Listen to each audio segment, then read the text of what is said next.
तो बच्चों कैसे हैं आप सब? बहुत-बहुत स्वागत है आपका आज की इस वीडियो में।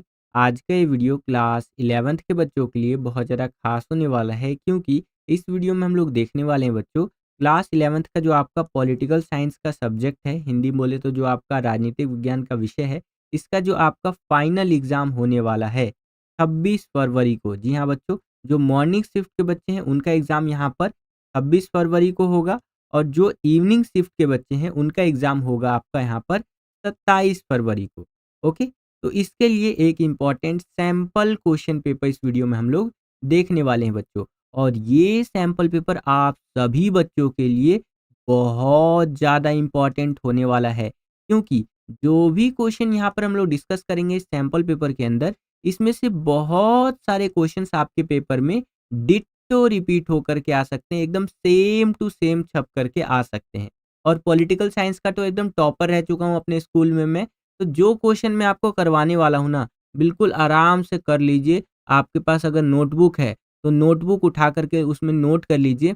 इसी में से आप देखेंगे बहुत सारे क्वेश्चंस, मैं आपको अगेन रिपीट करके बोल दूँ, बहुत सारे क्वेश्चन सेम टू सेम आ जाएगा आपके पेपर में, ठीक है? और ये जो सैंपल पेपर है आपके लिए इम्पोर्टेंट इसलिए भी हो जाता है, इसी सैंपल पेपर से आपको आइडिया लग जाएगा कि आपका पेपर का पैटर्न क्या रहने वाला है, ठीक है? और आपको आंसर जो लिखना है, उसमें किस-किस चीज़ों का ध्यान रखना है, ठीक है? क्योंकि आप 11th क्लास का फाइनल एग्ज़ाम देने जा रहे हैं, तो काफ़ी सारी चीज़ों का आपको ध्यान यहाँ पर रखना होगा।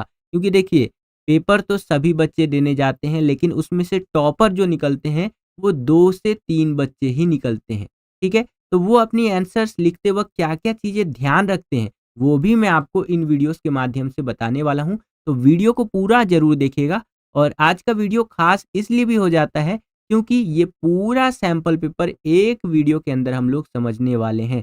तो अराउंड डेढ़ घंटे के आसपास ये वीडियो होने वाला है, जिसके अंदर पूरा का पूरा सैंपल पेपर हम लोग समझेंगे, हिंदी मीडियम में भी और इंग्लिश मीडियम में भी, ठीक है?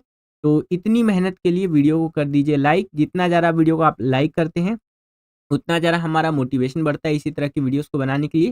चैनल पर अगर आप नए आ गए हैं, अभी तक आपने विद्यालय स्टडी पॉइंट को सब्सक्राइब नहीं किया है, तो क्या कर रहे हैं आप? अभी विद्यालय स्टडी पॉइंट को सब्सक्राइब कर लीजिए। इसी तरह की वीडियोज़ हम आपके लिए लेकर के आते रहते हैं। जैसे ही आप चैनल को सब्सक्राइब करेंगे, बगल में आपको बेल का, घंटी या घंटा कुछ भी कह सकते हैं, उसका आइकन देखने को मिलेगा। उसको प्रेस करके ऑल पे ज़रूर क्लिक कर दीजिएगा, जिससे कि जो भी हम नया वीडियो अपलोड करें, उसका नोटिफ़िकेशन सबसे पहले आपके फ़ोन पर आ जाया करे और आपकी जो तैयारी है एग्ज़ाम्स के लिए, वो और भी बेहतर से बेहतर तरीके से हो सके। तो चलिए हम अपने वीडियो को शुरू करते हैं। तो क्लास 11th है, हमारा सब्जेक्ट है पॉलिटिकल साइंस, जिसका सब्जेक्ट कोड रहेगा आपका 028 और पॉलिटिकल साइंस का जो आपका फाइनल एग्जाम होगा 26 और 27 फरवरी को, वो होगा आपका 3 घंटे का। मैक्सिमम मार्क्स जो आपके रहने वाले हैं वो 80 रहने वाले हैं, यानी कि 80 नंबर का आपका पेपर आएगा। बात करें अगर हम पेपर पैटर्न की, तो देखिए यहाँ पर बताया गया है सामान्य निर्देश के अंदर कि सभी प्रश्न अनिवार्य हैं, यानी ऑल क्वेश्चंस आर कंपल्सरी। प्रश्न संख्या 1 से 12 तक एक-एक अंक के बहुविकल्पीय प्रकार के प्रश्न रहेंगे, यानी कि टोटल 12 एमसीक्यू क्वेश्चंस आपसे पूछे जाएँगे पेपर के अंदर। उसके आगे देखे जाएँ तो 2-2 नंबर के यहाँ पर हमसे क्वेश्चन नंबर 13 से लेकर के 18 तक क्वेश्चन पूछे जाएँगे, ये वाले जो दोनों नंबर के होंगे। इनका आंसर हमें 50 टू 60 वर्ड्स, यानी कि 50 से 60 शब्दों में इनका आंसर हमें लिखना है। इसके आगे चलें तो क्वेश्चन नंबर आपका 19 से 23 तक जो रहने वाला है, ये 4-4 नंबर का रहेगा बच्चों और इनका आंसर आपको 100 से 120 शब्दों में देना है, 100 टू 120 वर्ड्स के अंदर देना है, ठीक है? इसके आगे अगर हम लोग चले तो क्वेश्चन नंबर 24 से 26 तक जो क्वेश्चन होंगे, ये पैसेज, कार्टून और मानचित्र आधारित क्वेश्चंस यहाँ पर आपसे पूछे जाएँगे, ठीक है? और सबसे लास्ट में, वो कहते हैं ना लास्ट बट नॉट लीस्ट, जो हमारे 6-6 नंबर के क्वेश्चन होने वाले हैं, वो कहाँ पर पूछे जाएँगे? तो क्वेश्चन नंबर 27 से लेकर के 30 तक जो क्वेश्चन हमसे पूछे जाएँगे, ये 6-6 नंबर के होंगे, ठीक है? 6 मार्क्स वाले और इनका आंसर आपको 170 टू 180 वर्ड्स के अंदर देना है, यानी कि 170 से 180 शब्दों के अंदर इनका आंसर देना है, ठीक है? इससे अधिक नहीं होना चाहिए, ठीक है? तो ये चीज़ों का ध्यान रखिएगा, बाकी सेम यही चीज़ें इंग्लिश मीडियम में आपका जनरल इंस्ट्रक्शंस करके होता है। आप यहाँ पर वीडियो को पॉज़ करके रीड करना चाहते हैं तो रीड कर सकते हैं, वैसे मैंने आपको बाइलिंगुअल हिंदी और इंग्लिश दोनों में बता दिया। क्लियर है बच्चों? तो ये रही कुछ इंपॉर्टेंट बातें जो आपका एग्ज़ाम होने वाला है, फाइनल एग्ज़ाम 26 और 27 फरवरी को, उससे संबंधित। आशा करता हूँ कि सारी बातें आपको समझ में आई होंगी। चलिए हम अपने वीडियो को शुरू करते हैं और सेक्शन वाइज देखते हैं कि किस प्रकार के क्वेश्चंस हमसे पूछे जा रहे हैं और कैसे हम उनका आंसर लिख सकते हैं। तो चलिए वीडियो को शुरू करते हैं बच्चों। तो हम लोग आ गए हैं खंड ए यानी कि सेक्शन ए के अंदर। और यहाँ पर पहला क्वेश्चन देखिए बच्चों, हमसे क्या पूछ रहा है कि वर्तमान में जम्मू और कश्मीर की स्थिति कैसी है। ठीक है, तो आपको पता होगा बच्चों कि जम्मू कश्मीर में से जो आर्टिकल 370 था यानी कि अनुच्छेद 370 है, उसको हटा दिया गया है और अब यह राज्य नहीं है बल्कि केंद्र शासित प्रदेश बन गया है। ठीक है बच्चों, तो यहाँ पर आपका सी वाला ऑप्शन करेक्ट हो जाएगा, ए और बी दोनों सही है। ओके बच्चों, सेम यही क्वेश्चन आपका इंग्लिश मीडियम में इस तरह से रहेगा कि how is the situation in Jammu and Kashmir at present.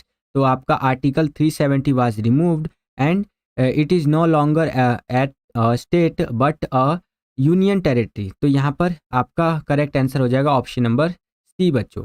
Video में आगे बढ़ने से पहले एक इंपॉर्टेंट इन्फॉर्मेशन है बच्चों, तो बड़े ध्यान से समझिएगा। अगर आप अपने फाइनल एग्जाम की तैयारी को नेक्स्ट लेवल पर ले जाना चाहते हैं और उन बच्चों की कैटेगरी में शामिल होना चाहते हैं जो लास्ट टाइम पर भी तैयारी करके अपने फाइनल एग्जाम्स के अंदर 90 टू 95 प्लस स्कोर करते हैं, तो आप हमारे द्वारा बनाए गए सैंपल क्वेश्चन पेपर्स को ले सकते हैं।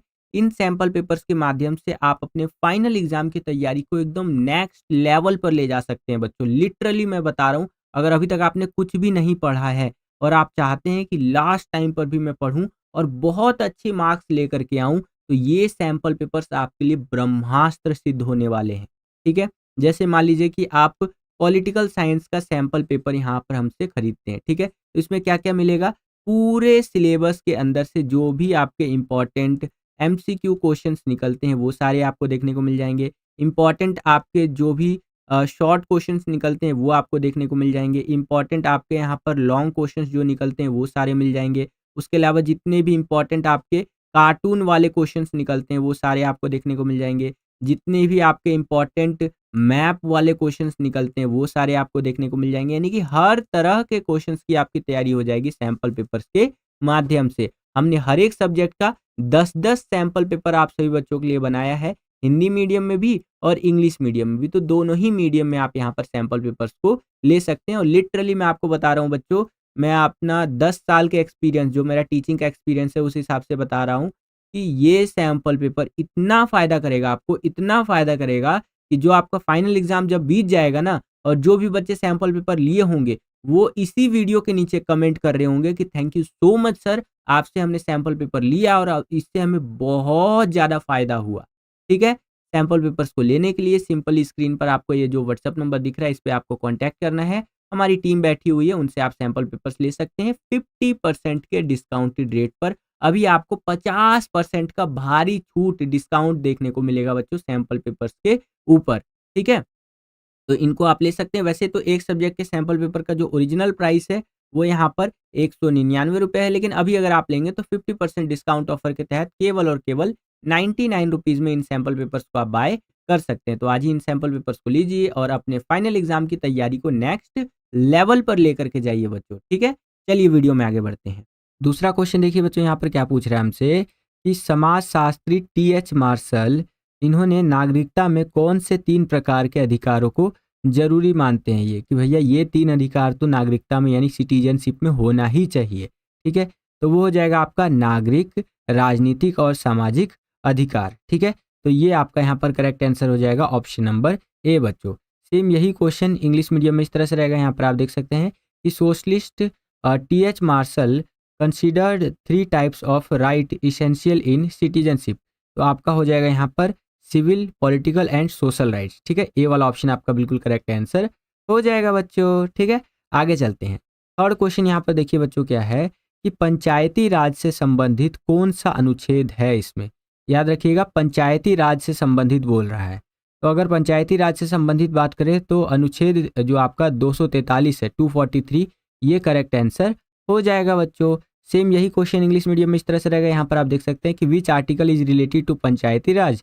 तो आर्टिकल 243 ये आपका यहाँ पर करेक्ट आंसर हो जाएगा। और देखिए बच्चों, वीडियो अगर आपको पसंद आ रहा है तो वीडियो को लाइक करते चलिए। जितना ज़्यादा वीडियो को आप लाइक करेंगे उतना ज़्यादा हमारे यहाँ पर मोटिवेशन बढ़ता है बच्चों इसी तरह की वीडियोस को बनाने के लिए। तो लाइक जरूर कीजिएगा। ठीक है, चौथा क्वेश्चन देखिए बच्चों, यहाँ पर क्या पूछ रहा है हमसे कि राजनीतिक सिद्धांत के बारे में, राजनीतिज्ञ के विचार के बारे में सही का चयन कीजिए। ठीक है, अगर हम पॉलिटिकल थ्योरी की बात करें तो उसको लेकर के ना कुछ विचार यहाँ पर जो राजनीतिज्ञ रहे हैं फेमस उन्होंने अपने रखे हैं। ठीक है, तो उनके बारे में हमें बताना है कि किस राजनीतिज्ञ के विचार यहाँ पर बिल्कुल सही है। ठीक है, तो सबसे पहला है रूसो। ये क्या कहते हैं जी कि स्वतंत्रता मानव जाति के मौलिक अधिकारों के रूप में होती है। स्वतंत्रता जो होती है बच्चों, ये मानव जाति के एकदम मौलिक अधिकारों के रूप में इसे हम कह सकते हैं। तो बिल्कुल यहाँ पर ये जो बात बोली जा रही है ये आपका सही है बच्चों। Next, Karl Marx. अब ये क्या कहते हैं, देखिए ये बहुत फेमस यहाँ पर राजनीतिज्ञ रहे हैं। तो इनका कहना है कि समानता के रूप में महत्वपूर्णता की तरह होती है। ठीक है, जो समानता का रूप होता है वो महत्वपूर्णता की तरह होता है कि भैया इक्वेलिटी ये बहुत ज़्यादा जरूरी है। ठीक है, तो ये बात भी बिल्कुल सही बोली जा रही है। अगला है अंबेडकर जी को लेकर के है कि इन्होंने बोला था कि अनुसूचित जाति को ही अल्पसंख्यक माना जाना चाहिए। जो अनुसूचित जाति है, ये अंबेडकर यहाँ पे लिख गया, ये मिसटाइप है। ठीक है, तो अंबेडकर जी है ये। तो इनका कहना था कि अनुसूचित जाति जो होते हैं उनको ही हमें अल्पसंख्यक मानना चाहिए, यानी माइनॉरिटी मानना चाहिए। तो तीनों ही यहाँ पर स्टेटमेंट सही है। तो इस हिसाब से आपका जो डी वाला ऑप्शन है ये बिल्कुल करेक्ट आंसर हो जाएगा बच्चों। सेम यही क्वेश्चन आपका इंग्लिश मीडियम में इस तरह से रहेगा कि choose the correct one about the politicians view of political theory. ठीक है, तो ये मतलब फेमस वो रहे हैं राजनीतिज्ञ, तो इनके सभी बातें जो बोली जा रही है सभी के द्वारा बिल्कुल सही है। तो ऑल ऑफ द अबव आपका करेक्ट आंसर हो जाएगा। आगे चलते हैं, पांचवा क्वेश्चन देखिए यहाँ पर क्या कह रहा है कि निम्नलिखित कथनों को ध्यानपूर्वक पढ़िए। यहाँ पर हमें ये 4 स्टेटमेंट दे दिया है, 4 कथन दे दिया है जिसे हमें ध्यान से पढ़ना है। और ये जो 4 कथन दिया गया है ये राष्ट्रपति जी के विशेषाधिकार को लेकर के है, यानी कि प्रेसिडेंट के पास जो कुछ विशेष अधिकार होते हैं, राष्ट्रपति के पास कुछ विशेष पावर्स होती हैं, उनके वो लेकर के है। ठीक है, तो चलिए जी एक एक करके इनको समझ लेते हैं। पहला यहाँ पर देखिए क्या बोला जा रहा है कि विधेयक को सदनों को पुनः जो सो विचार के लिए लौटाया जा सकता है। कोई भी विधेयक जब राष्ट्रपति जी के पास पहुंचता है और राष्ट्रपति जी को लगता है कि इसे दोबारा से यहाँ पर अभी इसमें काम करने की जरूरत है, तो दोबारा से वो चीज यहाँ पर विचार के लिए लौटाया जा सकता है। ठीक है, अगला है वीटो शक्ति, निषेधाधिकार होता है इनके पास। ठीक है, तो देखिए अगर मैं बात करूं वीटो शक्ति की तो ये कह सकते हैं आप। ठीक है, अगला औपचारिक रूप से प्रधानमंत्री की नियुक्ति। ठीक है, औपचारिक रूप से प्रधानमंत्री की नियुक्ति जो होती है वो यहाँ पर की जाती है। और अगला है महाभियोग जांच करना। ठीक है, महाभियोग जांच करना। तो देखिए यहाँ पर आपका फर्स्ट सेकंड थर्ड ये करेक्ट हो जाएगा। ये फोर्थ वाला तो जहाँ तक नहीं है, तो यहाँ पर फर्स्ट सेकंड थर्ड ही होगा। तो ऑप्शन नंबर जो आपका सी है ये करेक्ट आंसर हो जाएगा, फर्स्ट सेकंड एंड थर्ड बच्चों। क्लियर है, चलिए सेम यही क्वेश्चन इंग्लिश मीडियम में इस तरह से रहेगा कि read the following statement carefully. Presidents के कुछ प्रिविलेजेस होते हैं, जो प्रेसिडेंट ऑफ इंडिया रहते हैं हमारे आदरणीय। बाकी आप यहाँ पर देख सकते हैं इस तरह से फर्स्ट सेकंड और थर्ड आपका करेक्ट हो जाएगा। तो आप यहाँ पर ऑप्शन नंबर जो आपका सी है ये करेक्ट आंसर लगा देंगे बच्चों। ठीक है, चलिए वीडियो अगर आपको पसंद आ रहा है बच्चों तो वीडियो को लाइक करते चलिए। जितना ज़रा वीडियो को आप लाइक करते हैं उतना ज़रा हमारा मोटिवेशन बढ़ता है इसी तरह की वीडियोस को बनाने के लिए। ठीक है, चलिए छठा क्वेश्चन देखिए यहाँ पर क्या है। ये बेसिकली अभिकथन और कारण वाला क्वेश्चन है। यहाँ पर अभिकथन देखिए बच्चों क्या कह रहा है कि भारत के हर शहर में बहुत बड़ी आबादी झोपड़पट्टी और अवैध कब्जे की जमीन पर बसने लगी है। ठीक है, बसें लोगों की है मतलब या बसने लगी है। आप ये समझ सकते हैं कि भारत जो है हमारा इतना बड़ा देश जो है, यहाँ पर एक बहुत बड़ी आबादी आप कह सकते हैं जो झोपड़पट्टी वगैरह में और अवैध कब्जे में जाकर के जमीनों पर जाके लोग वहाँ बस चुके हैं। तो ये बिल्कुल सही बात यहाँ पर बोल रहा है। कारण क्या कह रहा है कि शहर की अधिकांश आबादी झोपड़पट्टी वालों को जो अवांछनीय मेहनत मान की तरह देखती है। ठीक है, यानी कि एक मेहमान है, ये यहाँ के निवासी नहीं है। झोपड़पट्टी वाले जो है ये एक मेहमान है। तो दोनों ही चीजें यहाँ पर सही कही जा रही है कि अभिकथन ए और कारण आर दोनों सही है। और कारण जो है कथन की सही व्याख्या करता है, क्योंकि देखिए जो झोपड़पट्टी वाले होते हैं उनके साथ थोड़ा सा ना गलत सलूक भी किया जाता है। ये आप कभी ऑब्जर्व कीजिएगा, जो कि बिल्कुल नहीं किया जाना चाहिए। हम भारत के लोग हैं, ठीक है, और भारत में हम कहीं भी जाकर के रह सकते हैं, बस सकते हैं, कहीं भी बिजनेस यहाँ पर खोल सकते हैं। ये हमें आज़ादी मिली हुई है हमारे संविधान के द्वारा, लेकिन फिर भी ये चीजें देखने को मिलती हैं बच्चों। तो इस हिसाब से आपका ए वाला ऑप्शन बिल्कुल करेक्ट आंसर हो जाएगा।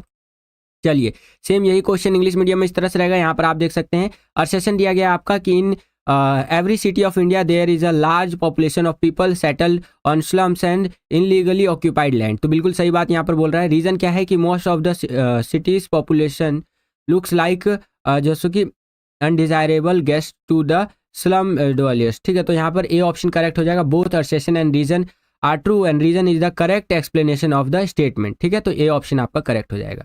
आगे चलते हैं। अब यहाँ पर ये क्वेश्चन देखिए, सातवां क्वेश्चन जिसमें हमें सही का मिलान करना है। ठीक है, तो चलिए जी यहाँ पर सही का मिलान करके बता देते हैं। पहला है नेल्सन मंडेला जी। ठीक है, तो नेल्सन मंडेला जी, आपने इनके बारे में खूब सुना होगा। ये बहुत महान यहाँ पर फ्रीडम फाइटर रह चुके हैं। ठीक है, और बहुत बड़े बड़े काम इन्होंने किए हैं। तो इनका हो जाएगा आपका लॉन्ग वॉक टू फ्रीडम, ये इससे संबंधित है, ये इनकी किताब है। ठीक है, ध्यान रखिएगा, यहाँ पर व्यक्तियों के बारे में दिया गया है और यहाँ पर किताब के बारे में दिया गया है। जो व्यक्ति है उनका यहाँ पर किताब से मेल करके बताना है आपको। अगला है आंग सान सू की। तो आंग सान सू की भी एक फेमस नाम है। ठीक है, तो इनका हो जाएगा आपका यहाँ पर फ्रीडम फायर फियर। ठीक है, इस तरह से हो जाएगा। अगला है गांधी जी। तो गांधी जी का तो आप सबको पता ही होगा, यहाँ पर हिंद स्वराज की बात हो रही है इस किताब की। अगला है जॉन स्टुअर्ट मिल। ठीक है, तो जॉन स्टुअर्ट मिल का हो जाएगा आपका ऑन लिबर्टी करके। ठीक है, और अगला है हमारा यहाँ पर ओब्रे मेनन करके। ठीक है, तो ये हो जाएगा आपका रामायण रिटोल्ड। इस तरह से करके आप यहाँ पर मिलान कर सकते हैं। और करेक्ट ऑप्शन की बात करें तो करेक्ट ऑप्शन जो हो जाएगा आपका, वो हो जाएगा ऑप्शन नंबर बी बच्चों। क्लियर है? चलिए, सेम यही क्वेश्चन इंग्लिश मीडियम में इस तरह से रहेगा। यहाँ पर आप देख सकते हैं मिलान आपको करना है और करेक्ट ऑप्शन हो जाएगा ऑप्शन नंबर आपका बी बच्चों। ओके, चलिए अब हम लोग आ गए हैं 8वें क्वेश्चन के अंदर। 8वां क्वेश्चन देखिए यहाँ पर क्या है कि कोई विधेयक वित्त विधेयक है या नहीं है, इसका निर्णय करने का अधिकार किसके पास है। इंग्लिश मीडियम में देखेंगे इस क्वेश्चन को एक बार कि there is the right to decide whether a bill is finance और नॉट। ठीक है, तो ये फाइनेंस बिल है या नहीं है, ये किसके पास अधिकार होता है निर्णय करने का। तो ये निर्णय होता है बच्चों करने का अधिकार लोकसभा अध्यक्ष के पास। ठीक है, यानी कि लोकसभा स्पीकर जो होते हैं उनके पास ये राइट होता है या ये अधिकार कह लीजिए कि वो डिसाइड कर सकते हैं कि ये फाइनेंस बिल है या फिर नहीं है बच्चों। ठीक है, आप यूट्यूब पे लोकसभा के सत्र देख सकते हैं, सेशंस देख सकते हैं, जिसके अंदर आपको लोकसभा अध्यक्ष यानी लोकसभा स्पीकर महोदय जो है देखने को मिलेंगे। अक्सर जो है बड़े बड़े पॉलिटिशियंस आपको ये शब्द यूज करते हुए देखने को मिलेंगे कि लोकसभा महोदय या फिर जैसे कि स्पीकर महोदय मेरी बात सुन लीजिए, क्योंकि उनके पास कुछ पावर्स होती हैं। ठीक है, क्योंकि वो उस पद पर बैठे हुए हैं। ठीक है, चलिए 9वां क्वेश्चन देखिए, मौलिक अधिकारों की रक्षा करने वाले मौलिक अधिकार कौन सा है। ठीक है, तो मौलिक अधिकारों की रक्षा करने वाला ये जो अधिकार है, इसकी अगर हम बात करें तो ये हो जाएगा संवैधानिक उपचारों का अधिकार। ये हमारी मौलिक अधिकारों की रक्षा करता है। तो सी वाला ऑप्शन आपका करेक्ट आंसर हो जाएगा। सेम यही क्वेश्चन इंग्लिश मीडियम में आपका कुछ इस तरह से रहेगा। यहाँ पर आप देख सकते हैं कि which is the fundamental right that protects the fundamental right. ठीक है, तो मतलब वो कौन सा फंडामेंटल राइट है जो एक तरह से इसी को ही प्रोटेक्ट करता है।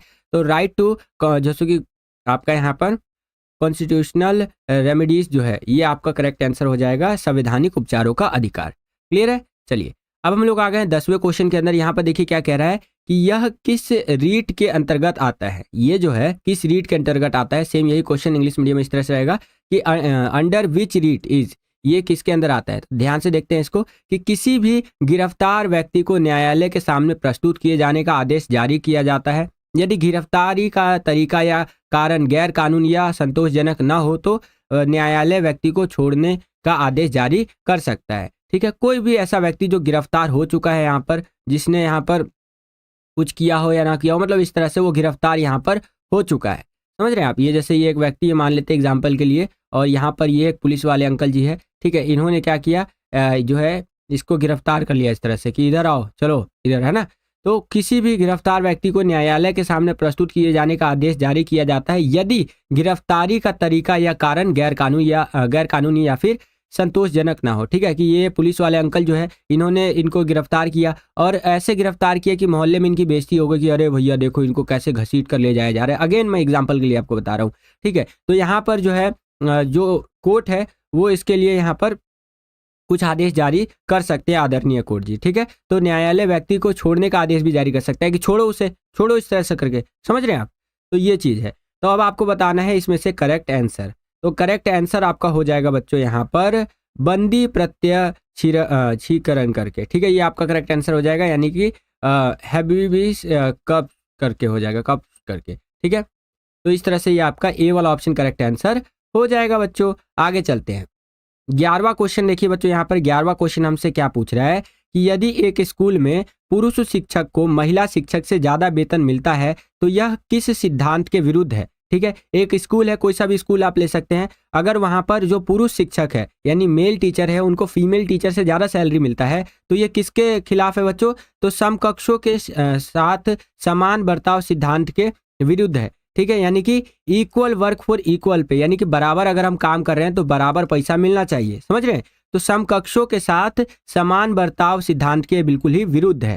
ठीक है बच्चों, तो आपका यहाँ पर बी वाला ऑप्शन करेक्ट आंसर हो जाएगा। सेम यही क्वेश्चन इंग्लिश मीडियम में इस तरह से रहेगा, if a male teacher in school gets paid more than a female teacher which principle is it against. तो आपका ये किसके अगेंस्ट में है बच्चों, तो against the principle of equal treatment of जो सो पीयर्स। तो ये आपका बी ऑप्शन करेक्ट आंसर हो जाएगा। 12वां क्वेश्चन देखिए बच्चों, यहाँ पर क्या पूछ रहा है हमसे कि समानुपातिक प्रतिनिधित्व प्रणाली की विशेषता इनमें से क्या नहीं है। ठीक है, तो देखिए मतदाता प्रत्याशी को वोट देता है, ये समानुपातिक प्रतिनिधित्व प्रणाली की विशेषता नहीं है बच्चों। तो इस हिसाब से आपका डी वाला ऑप्शन करेक्ट हो जाएगा। सेम यही क्वेश्चन इंग्लिश मीडियम में इस तरह से रहेगा कि proportional representation is not a feature of the system, तो the voter votes the candidate. ठीक है, तो इस तरह से आपका यहाँ पर डी ऑप्शन करेक्ट हो जाएगा। इसके आगे चले तो अब हम लोग आ गए हैं सेक्शन बी के अंदर, जहां पर हमसे टोटल 12 नंबर के क्वेश्चंस पूछे जाएंगे। ठीक है, और इनका आंसर हमें कैसे लिखना है वो देख लेते हैं। तो देखिए सेक्शन बी में हमसे क्वेश्चन नंबर 13 से लेकर के 18 तक क्वेश्चन पूछे जाएंगे, जो कि 2-2 नंबर के होंगे, और इनका आंसर हमें 50 से 60 शब्दों में लिखना है बच्चों। तो चलिए देखते हैं कि करके क्वेश्चंस को। पहला क्वेश्चन है यहाँ पर सेक्शन बी का, और इस क्वेश्चन पेपर का 13वां क्वेश्चन कि राज्यों की कार्यपालिका से आप क्या समझते हैं। इंग्लिश में यही क्वेश्चन कुछ इस तरह से होगा, यहाँ पर आप देख सकते हैं, what do you understand by executive of states. तो एग्जीक्यूटिव ऑफ स्टेट्स क्या होता है, ध्यान से समझिएगा। राज्यों की कार्यपालिका, राज्य में एक राज्यपाल होता है जो कि केंद्रीय सरकार की सलाह पर राष्ट्रपति के द्वारा नियुक्त किया जाता है। ठीक है, तो राज्यों की कार्यपालिका की हम बात कर रहे हैं, इसमें यह बताया गया है कि जो राज्य होते हैं, डिफरेंट यहाँ पर स्टेट्स होते हैं बच्चों इंडिया के अंदर,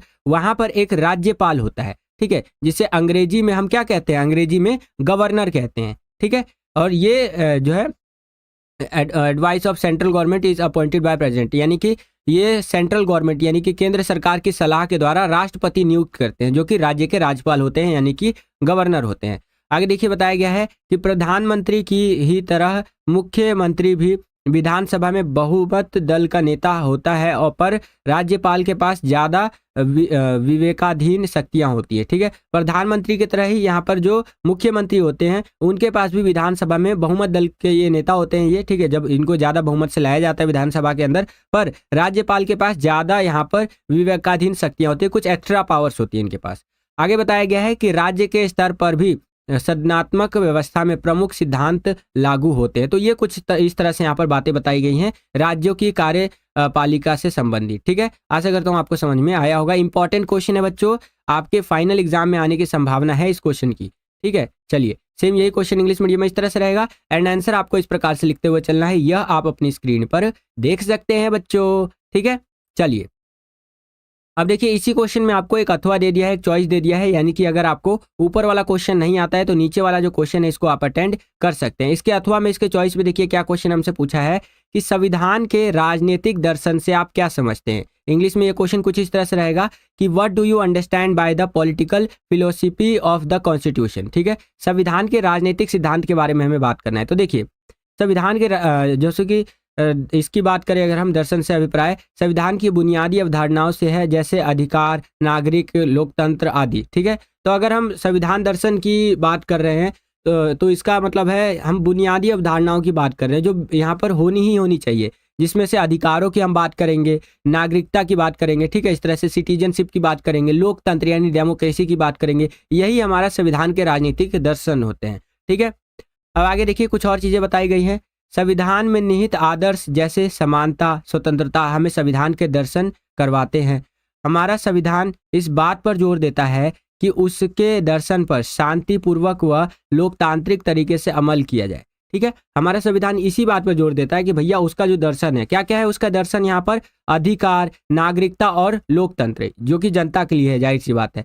ठीक है, तो इस बात पर जोर देता है कि यहाँ पर उसके जो ये चीज़ें हैं उस पर शांतिपूर्ण और लोकतांत्रिक तरीके से अमल किया जाए। जो भी चीज़ें संविधान द्वारा बोली जा रही है उसको सभी लोगों को मानना चाहिए एकदम शांतिपूर्ण तरीके से, तथा उन मूल्यों को जिन पर जो कि नीतियाँ बनी हैं, इन नैतिक बुनियादी अवधारणाओं पर चलकर उद्देश्य प्राप्त करना चाहिए। ठीक है, तो इस तरह से आंसर आपको लिखना है बच्चों।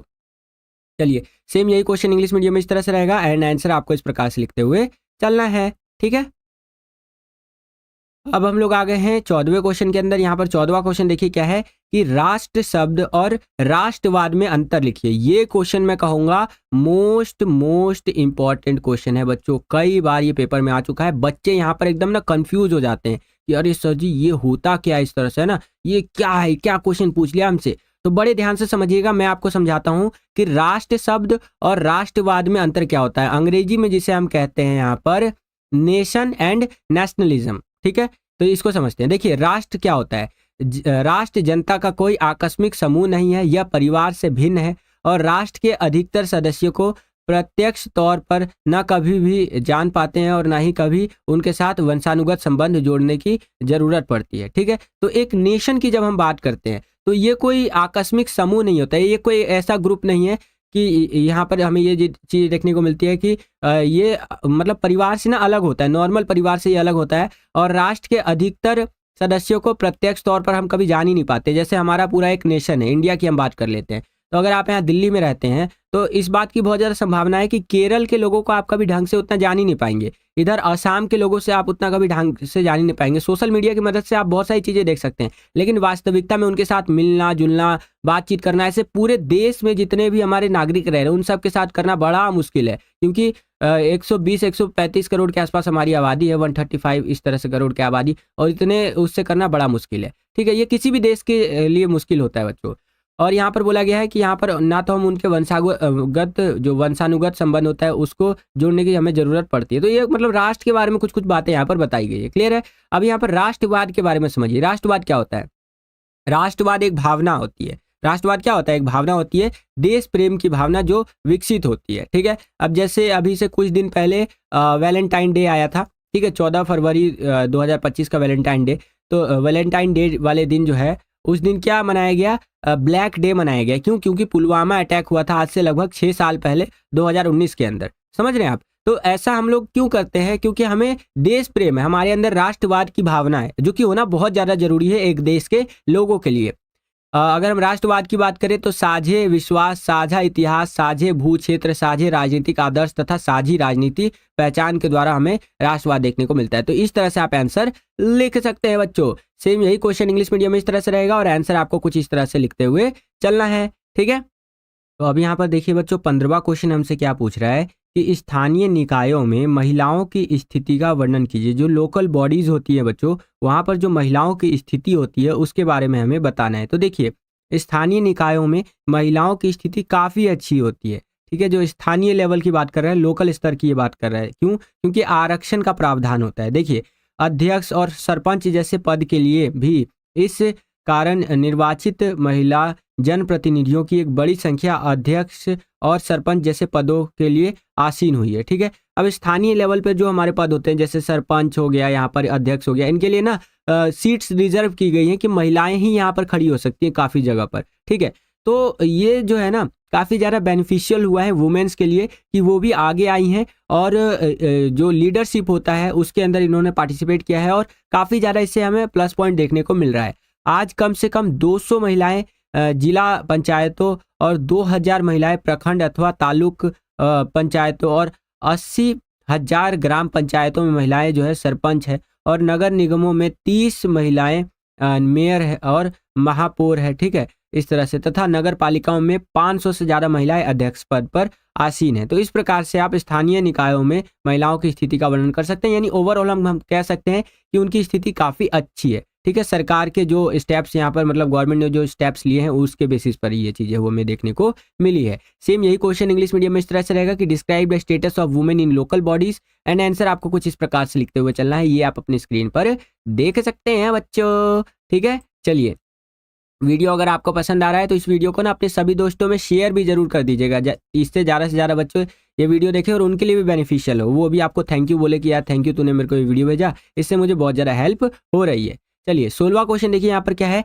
कि एक देश के लिए नागरिक एवं विदेशी में क्या अंतर हो सकते हैं, ठीक है। तो ध्यान से समझिएगा, एक देश के लिए नागरिक यानी उसी के सिटीजन्स और जो विदेशी होते हैं, फॉरेनर्स होते हैं, उनमें क्या अंतर होता है। तो अंतर जो कि कुछ इस प्रकार से, पहले नागरिक की बात कर लेते हैं। एक देश में इनका निवास स्थायी होता है, ठीक है। एक देश का जो नागरिक होगा वो उसी देश में कहीं ना कहीं रहता होगा, यानी कि जो उसका रेजिडेंट होगा वो यहाँ पर परमानेंट होगा।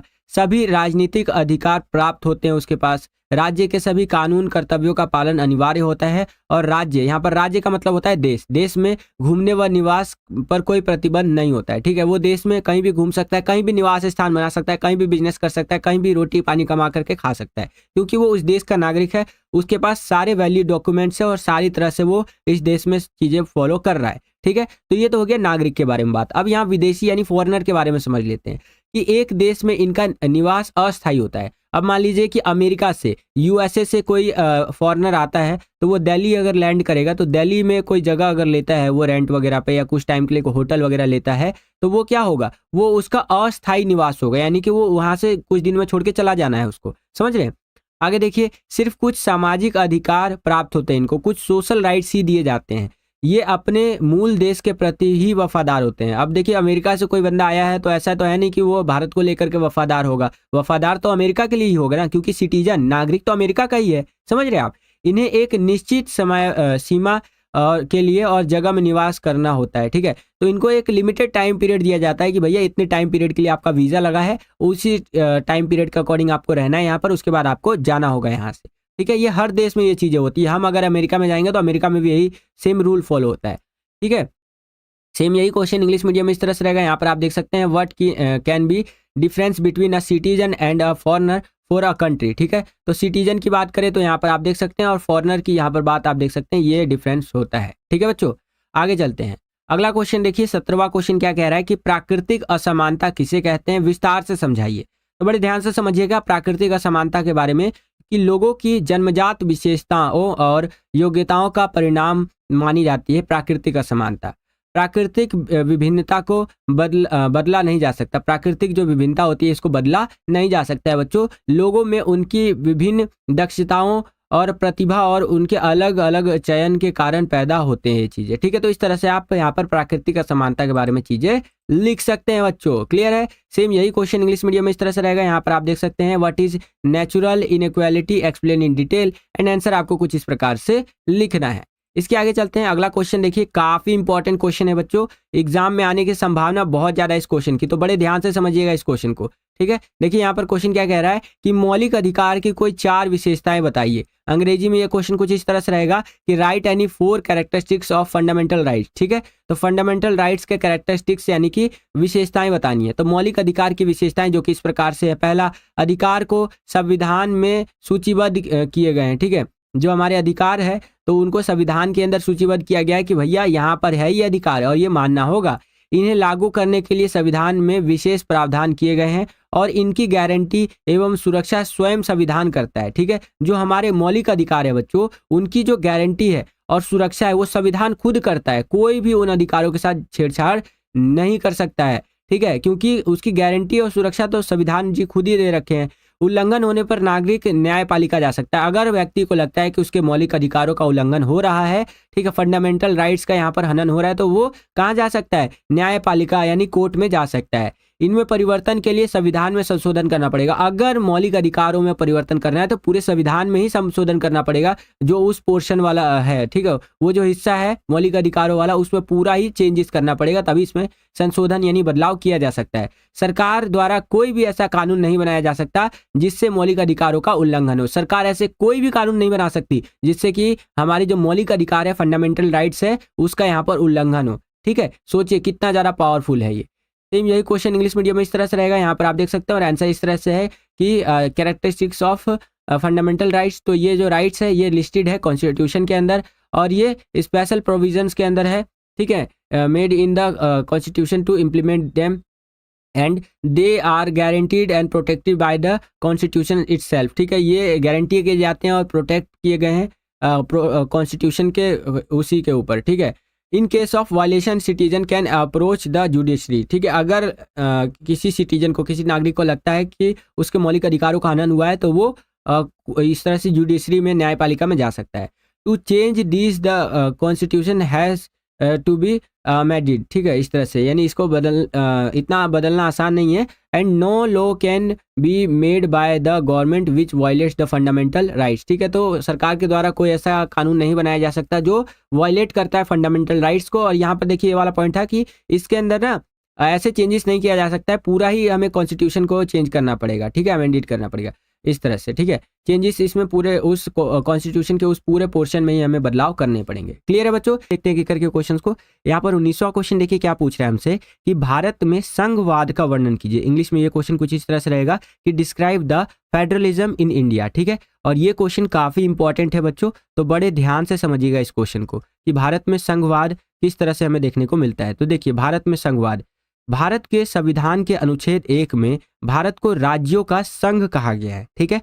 भारत को क्या कहा गया है? राज्यों का ये एक संघ है। और राष्ट्रीय आंदोलन के दौरान अनेक नेता यह चाहते थे कि भारत जैसे विशाल देश पर शासन करने के लिए शक्तियों या विषयों को केंद्रीय व प्रांतीय स्तरों में बांटना जरूरी होगा। यानी कि इतना बड़ा जो हमारा विशाल देश है, ठीक है, तो उसको कोई एक शासक तो शासन कर नहीं सकता, इससे तो गड़बड़ हो जाएगा, है कि नहीं। तो इसीलिए हमें अपने इतने बड़े देश को चलाने के लिए जो शक्तियां हैं उनका विभाजन यहाँ पर करना पड़ेगा, ठीक है। सभी के पास थोड़ी थोड़ी शक्तियां देनी पड़ेंगी ताकि हम इतने बड़े लार्ज कंट्री को रन कर सके, ठीक है, एज अ डेमोक्रेटिक कंट्री।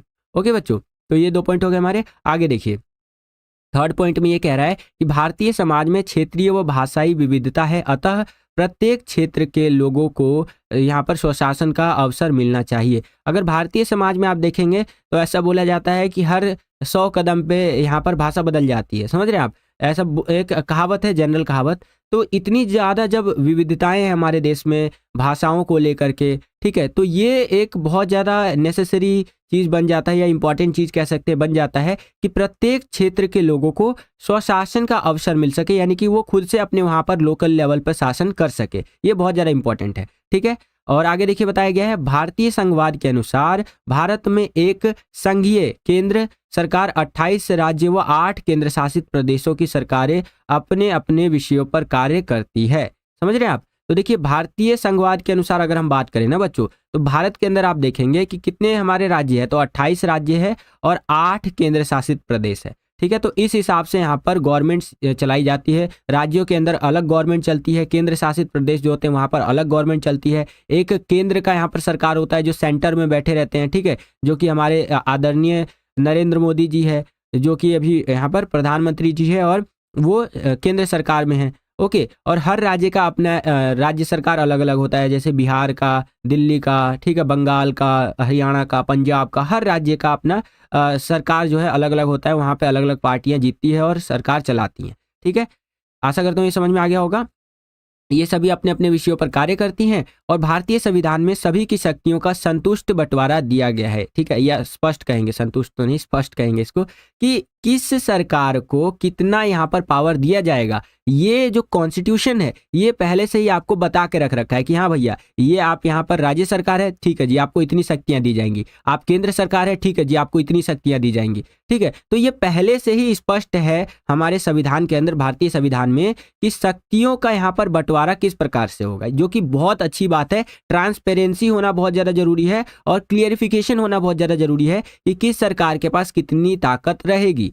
केंद्र व राज्य के मध्य टकराव रोकने के लिए स्वतंत्र न्यायपालिका भी होती है। कई बार ये होता है कि केंद्र सरकार और राज्य सरकार इनमें जो है कुछ टकराव भी हो जाते हैं कुछ मुद्दों को लेकर के। तो इस चीज को ठीक करने के लिए यहाँ पर स्वतंत्र रूप से बिल्कुल फ्रीली जो हमारी न्यायपालिका यानी जुडिशरी है वो भी है कि अगर कोई दिक्कत हो तो यहाँ पर हमारी न्यायपालिका उसको संभाल लेगी, ठीक है। आगे देखिए बताया गया है कि वेस्ट इंडीज, नाइजीरिया, अमेरिका एवं जर्मनी जैसे देशों में भी संघवाद है, परंतु भारतीय संघवाद इससे भिन्न है बच्चों।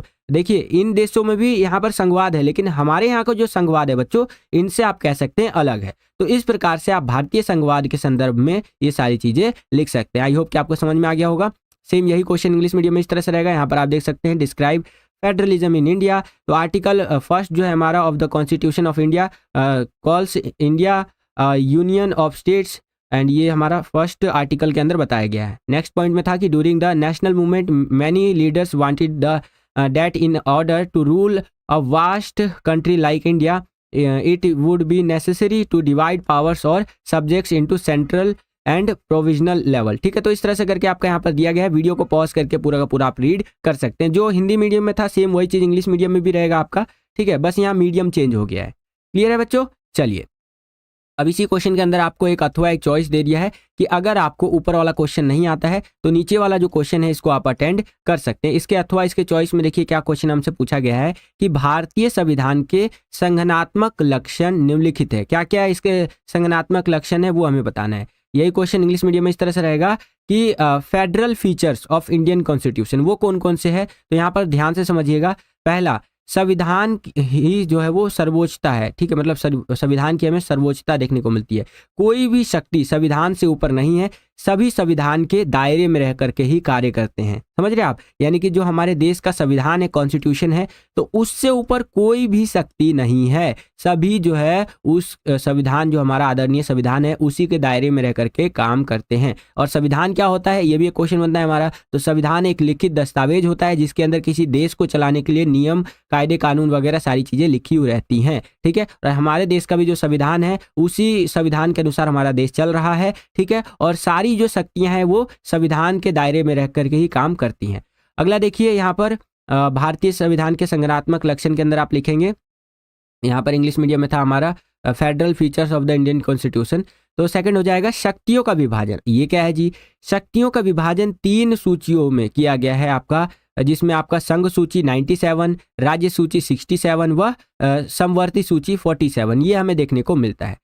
अगला है संशोधित प्रणाली। अब ये क्या है जी, यह संघीय प्रक्रिया के अनुरूप है जिसमें संसद अहम भूमिका निभाता है, ठीक है। जो संशोधित प्रणाली होता है बच्चों, ये संघीय प्रक्रिया के अनुरूप होता है, जिसमें जो मेन रोल होता है ना बच्चों हमारा, वो किसका होता है, संसद का होता है, पार्लियामेंट का होता है, ठीक है। एंड अगला है हमारा 3 स्तर की सरकारें, केंद्र स्तर, राज्य स्तर व स्थानीय स्तर की हमें सरकारें देखने को मिलती हैं बच्चों। आशा करता हूं कि आपको समझ में आ गया होगा। यही क्वेश्चन इंग्लिश मीडियम में इस तरह से रहेगा, यहाँ पर आप देख सकते हैं। एंड ये 3-4 पॉइंट्स हमारे वही इंग्लिश में रहेंगे कि supremacy of the constitution, no power is above the constitution, all will work within the ambit of the constitution, ठीक है। And division of powers, amendment system बताया गया है। And 3 tiers of government, central level, state level and local level, ठीक है। तो इस तरह से आप यहाँ पर इंग्लिश मीडियम में आंसर लिख सकते हैं बच्चों, ठीक है। चलिए, वीडियो में अगर आप इस टाइमलाइन पर आ गए हैं, इसका मतलब ये है कि आप अपने एग्जाम्स को लेकर के काफ़ी ज़्यादा सीरियस है और आप चाहते हैं कि आप भीड़ से अलग होकर के अच्छे मार्क्स लाए, है ना। जो हर बच्चे गलती करते हैं वो गलती आप ना करें और एक टॉपर की कैटेगरी में आप आना चाहते हैं, ठीक है। तो मैं आपको फिर से याद दिलाना चाहूँगा कि आप सैम्पल पेपर्स को ले सकते हैं। स्क्रीन पर जो व्हाट्सअप नंबर दिख रहा है इस पर कॉन्टैक्ट करके अभी के लिए आपको 50% का डिस्काउंट देखने को मिलेगा सैम्पल पेपर्स के ऊपर। तो ज़रूर इन सैम्पल पेपर्स को लीजिए और अपने फाइनल एग्जाम की तैयारी को नेक्स्ट लेवल पर लेकर के जाइए बच्चों, ठीक है। चलिए वीडियो में आगे बढ़ते हैं। 20वां क्वेश्चन देखिए बच्चों, यहाँ पर हमें क्या कह रहा है कि धर्मों के बीच वर्चस्ववाद तथा धर्मों के अंदर वर्चस्ववाद से आप क्या समझते हैं, उदाहरण सहित स्पष्ट कीजिए, ठीक है। तो बड़े ध्यान से समझिएगा, इसमें जो हमसे क्वेश्चन पूछा है उसका आंसर आपको कैसे लिखना है। देखिए 2 क्वेश्चन को जोड़ करके ना हमसे यहाँ पर एक क्वेश्चन पूछा है। पहले तो हमसे ये पूछा है कि धर्मों के बीच में वर्चस्ववाद क्या होता है, और दूसरा हमसे पूछा है कि धर्म के अंदर वर्चस्ववाद क्या होता है। तो इन दोनों के बीच में डिफरेंस कई बच्चे नहीं कर पाते हैं, कंफ्यूज हो जाते हैं। तो देखिए कैसे हमें इसके बीच में अंतर करना है। धर्मों के बीच वर्चस्ववाद, एक भारतीय होने के नाते सभी को समान अधिकार दिए गए हैं, लेकिन फिर कई जगह कई कारणों से भेदभाव हमें देखने को मिलता है, ठीक है। फिर भी कई जगह यहाँ पर हमें ये देखने को मिलता है जिसके कारण धर्मों के बीच वर्चस्ववाद बढ़ा है, क्योंकि कोई एक स्वयं के धर्म को श्रेष्ठ मानते हैं। जैसे 1984 में सिख दंगों में हजारों सिख यहाँ पर मारे गए थे और कश्मीर से कश्मीरी पंडितों को निकाल दिया गया था, ठीक है। जिसके अंदर हमें ये देखने को मिला कि वहाँ जो है एक धर्म जो है वो कहीं ना कहीं प्रबल होता गया, समझ रहे हैं आप, जिस कारण से ये घटना घट गई, ठीक है, या उस धर्म को पर्टिकुलर टारगेट किया गया। ये भी चीज़ आप ये समझ सकते हैं, जो कि अगेन बहुत गलत चीज़ है, ये नहीं होना चाहिए था। कश्मीरी जो पंडित थे उनको अपने घर से नहीं निकालना चाहिए था, उनको वहीं रहना चाहिए था, ठीक है। क्योंकि देखिए अपना घर सबको प्यारा होता है यार। और 1984 में जो सिख दंगे हुए उनकी तो बात ही अलग है ना। इसके ऊपर एक मूवी भी है जो मैंने देखी थी, उस मूवी का नाम जो है समथिंग ऐसे ही कुछ करके है, ठीक है। आप सर्च कीजिएगा तो आपको मिल जाएगा, अगर आप देखना चाहते हैं तो देख सकते हैं। बहुत इंटरेस्टिंग मूवी है ये, ठीक है। गुरी या ऐसी कुछ नाम है उसका, आप जा करके देख सकते हैं। आप लिखेंगे ना सिख राइट मूवी 1984 दिल्ली, तो आपको दिखने को मिल जाएगा। और वो जो है दिलजीत दोसांझ जी के द्वारा जो है उस मूवी में एक्टिंग किया गया है, ठीक है बच्चों। चलिए अगला है हमारे यहाँ पर धर्मों के अंदर वर्चस्ववाद। अब ये क्या होता है जी, इसको समझिए। यह अवधारणा किसी एक धर्म के विभिन्न समुदायों में भेदभाव तथा अंतर को दर्शाती है। जैसे मंदिरों में महिलाओं तथा दलितों का प्रवेश वर्जित तथा अनेक मस्जिदों में महिलाओं का नमाज वर्जित करना। ठीक है, तो ये तो आपको पता ही है कि हमारा जो देश रहा है शुरू से वो पुरुष प्रधान रहा है, यानी कि पुरुषों को प्राथमिकता ज़्यादा मिली है। तो जाहिर सी बात है हमारे देश में जो धर्म रहे हैं या अभी है हमारे देश में जो धर्म है, जैसे हिंदू धर्म हो गया आपका, यानी सनातन धर्म की मैं बात कर रहा हूँ। ठीक है, जो आपका इस्लाम धर्म हो गया, ठीक है, सिखिज्म हो गया, सिखिज्म तो काफ़ी बेटर भी है फिर भी। तो इस तरह से धर्मों के अंदर हमें कुछ ना कुछ ये देखने को मिलता है कि जैसे अगर मैं सनातन धर्म की बात करूँ तो यहाँ पर पहले क्या होता था कि दलितों वगैरह का प्रवेश जो है वर्जित रहता था कि मंदिर में आप नहीं आ सकते हैं, आप नीची जाति के हैं, जो कि अगेन बहुत गलत चीज़ है। ठीक है, और अनेक मस्जिदों में ये देखने को मिलता था कि महिलाओं का नमाज नहीं पढ़ने दिया जाता था, नमाज वर्जित रहता था। ठीक है, तो ये चीज़ें आप लिख सकते हैं धर्मों के अंदर वर्चस्ववाद को लेकर के। क्लियर है बच्चों? चलिए, एम यही क्वेश्चन आपका इंग्लिश मीडियम में कुछ इस तरह से रहेगा, यहाँ पर आप देख सकते हैं, और आंसर आपको कुछ इस प्रकार से लिखते हुए चलना है, ये आप अपनी स्क्रीन पर देख सकते हैं बच्चों। ठीक है, चलिए अगला क्वेश्चन देखते हैं। यहाँ पर 21वां क्वेश्चन हमसे क्या पूछ रहा है कि स्वतंत्रता के आदर्श के रूप में नेल्सन मंडेला की आत्मकथा अथवा ऑन्ग सैन सूकी जो है ये जो है इनकी कहानी के आदर्श का वर्णन करना है। ठीक है, ध्यान रखिएगा, दो जो प्रसिद्ध पर्सनैलिटी है, ठीक है, उनके बारे में यहाँ पर बात कर रहा है कि एक तो नेल्सन मंडेला जी हो गए, इनकी आत्मकथा, और अगला है ऑन्ग सैन सूकी। ठीक है, इनकी अगर हम बात करें तो इनकी कहानी का जो आदर्श है उसका हमें वर्णन करना है। तो ध्यान से समझिए बच्चों, आंसर कैसे लिखना है आपको। स्वतंत्रता के आदर्श के रूप में कि नेल्सन मंडेला की आत्मकथा लॉन्ग वॉक टू फ्रीडम, स्वतंत्रता की लंबी यात्रा। इसमें क्या क्या बातें हैं कि किताब में दक्षिण अफ्रीका में रंगभेद, नस्लवाद के साथ व्यक्तिगत संघर्ष, गोरे के शासन की अकेलेपन की नीतियों के लिए अपने लोगों का प्रतिरोध, अपमान, कठिनाइयां और पुलिस की क्रूरता के बारे में वर्णन है। कैसे जो अफ्रीकी महाद्वीप है वहाँ पर यह देखा गया कि ब्लैक एंड वाइट्स के बीच में यहाँ पर भेदभाव हुआ कि अरे तुम तो काला है, ठीक है, तुम्हें इतने अधिकार नहीं दिए जाएंगे। ठीक है, मैं उस जमाने की बात कर रहा हूँ।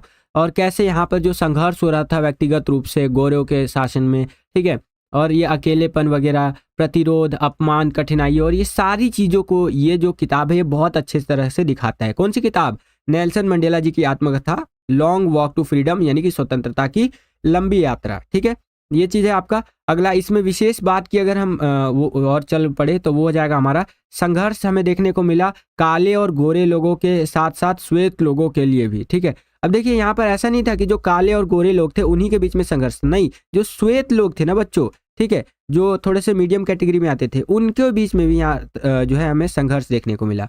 दक्षिण अफ्रीका के सभी लोगों की आज़ादी के लिए बाधाओं को दूर करने एवं अन्याय के खिलाफ संघर्ष में वह 28 साल के लिए जेल में चले गए। ठीक है, सोचिए दक्षिण अफ्रीका में जो इतनी सारी चीज़ें हो रही थी और ये इतना संघर्ष चला था, वो कितने साल के लिए जेल में चले गए? 28 सालों के लिए उन्होंने स्वतंत्रता प्राप्त करने और जेल जाने के लिए अपने पसंदीदा खेल मुक्केबाजी, कपड़े, संगीत को भी छोड़ दिया। सोचिए, स्वतंत्रता, फ्रीडम उनके लिए इतना ज़्यादा इंपॉर्टेंट हो गया था बच्चों कि उन्होंने बोला मेरे को ये सब कुछ नहीं चाहिए, मुझे केवल स्वतंत्रता चाहिए, हमें आज़ादी चाहिए। और इसके लिए उन्होंने अपने पसंदीदा खेल, मुक्केबाजी, कपड़े जो पसंदीदा होते हैं उनके, संगीत और इन सब को छोड़ दिया बच्चों। ठीक है, तो इस तरह से यहाँ पर आपको आंसर लिखना है। तो ये तो बात होगी नेल्सन मंडेला जी की आत्मकथा वाली जो हमारी किताब थी लॉन्ग वॉक टू फ्रीडम, यानी स्वतंत्रता की लंबी यात्रा को लेकर के। अब हम बात करते हैं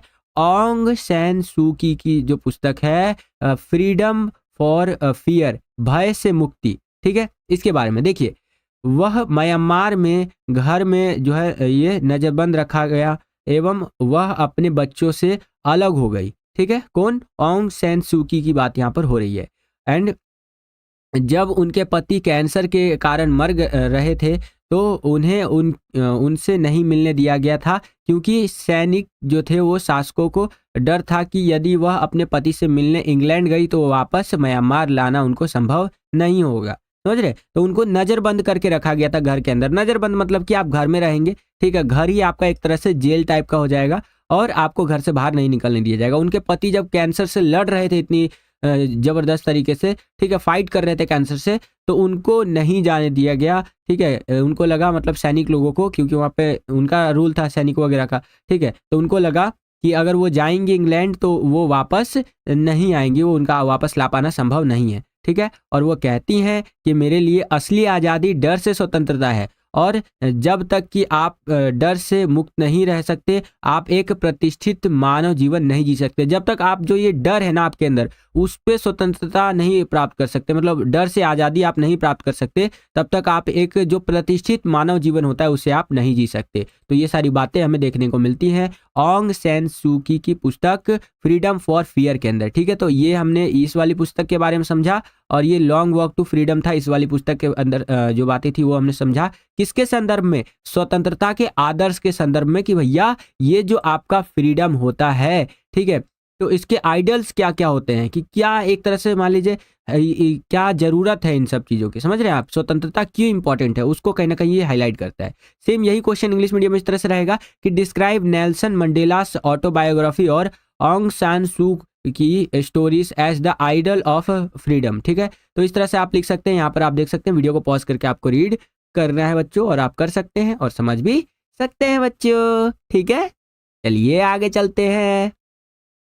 ओके, अब हम लोग आ गए हैं अपने 22वें प्रश्न के अंदर। 22वें प्रश्न में देखिए यहाँ पर क्या कह रहा है कि जे.एस. मिल द्वारा अभिव्यक्ति की स्वतंत्रता के बारे में 4 कारणों की चर्चा कीजिए, ठीक है। यही क्वेश्चन इंग्लिश मीडियम में इस तरह से रहेगा कि discuss 4 reasons for freedom of expression by J S. Mill. तो जो हमारा फ्रीडम ऑफ एक्सप्रेशन होता है, यानी कि अभिव्यक्ति की स्वतंत्रता होती है, तो उसके 4 कारणों के बारे में हमें बताना है, ठीक है। उसके ऊपर चर्चा करना है। ये यहाँ पर जे.एस. मिल के द्वारा जो कही गई है, देखिए जे.एस. मिल द्वारा अभिव्यक्ति की स्वतंत्रता के बारे में 4 कारण अपनी पुस्तक लिबर्टी पर में दिए गए हैं, ठीक है। उनकी जो पुस्तक है लिबर्टी करके।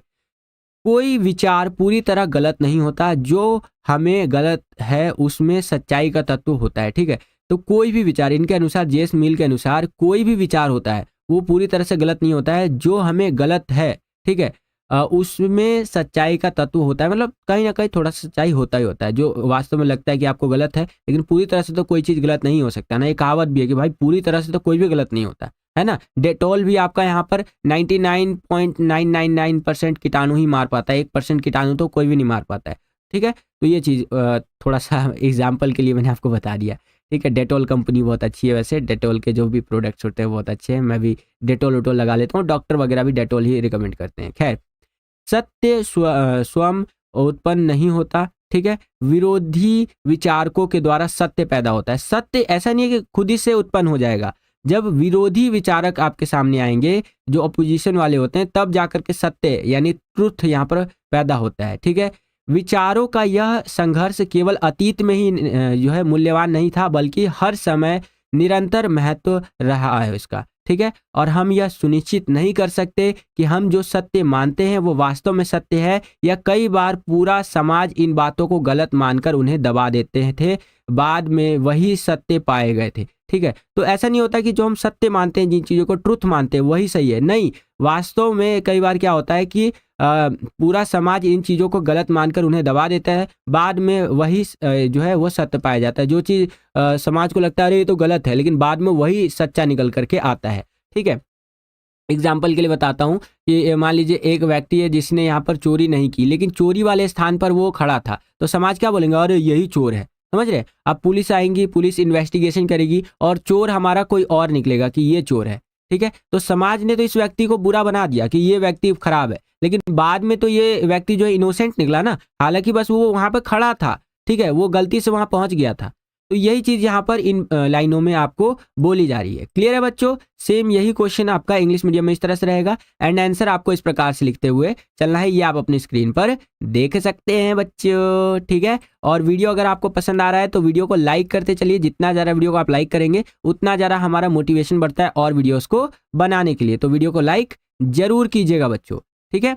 चलिए 23वां क्वेश्चन देखिए यहाँ पर क्या है कि नौकरशाही की कोई 4 कमियां लिखिए, ठीक है। सेम यही क्वेश्चन इंग्लिश मीडियम में इस तरह से रहेगा कि राइट एनी 4 शॉर्टकम्स ऑफ ब्यूरोक्रेसी, ठीक है। ब्यूरोक्रेसी जो होता है, नौकरशाही जो होता है, उसकी 4 कमियां क्या होती है। तो आप लिखेंगे नौकरशाही इतना शक्तिशाली होता है कि आम आदमी सरकारी अधिकारियों तक पहुंचने से डरता है, ठीक है। अब देखिए मैं आपको एक एग्जांपल बताता हूँ नौकरशाही काम कैसे करता है। जैसे हम यहाँ पर यूएसएसआर का एग्जाम्पल ले लेते हैं। अभी जब आप 12वीं में जाएंगे ना, तब आप यूएसएसआर के बारे में पढ़ेंगे। ठीक है, एक देश हुआ करता था यूएसएसआर, जो कि 1991 में टूट गया और ये 15 गणराज्यों से मिलकर के बना था। यहाँ पर नौकरशाही था, यानी कि इनको पता था कि भैया सरकार इन्हीं की रहने वाली है। या एक और मैं आपको बेस्ट एग्जांपल देता हूँ जो अभी से रिलेट कर जाएगा, वो है चीन का एग्जांपल। चीन में हमें नौकरशाही देखने को मिलती है, बिल्कुल नौकरशाही देखने को मिलती है। वहां पर एक ही पार्टी का शासन रहता है। ठीक है, पूरी जनता को पता है कि यही पार्टी हमेशा शासन करने वाली है।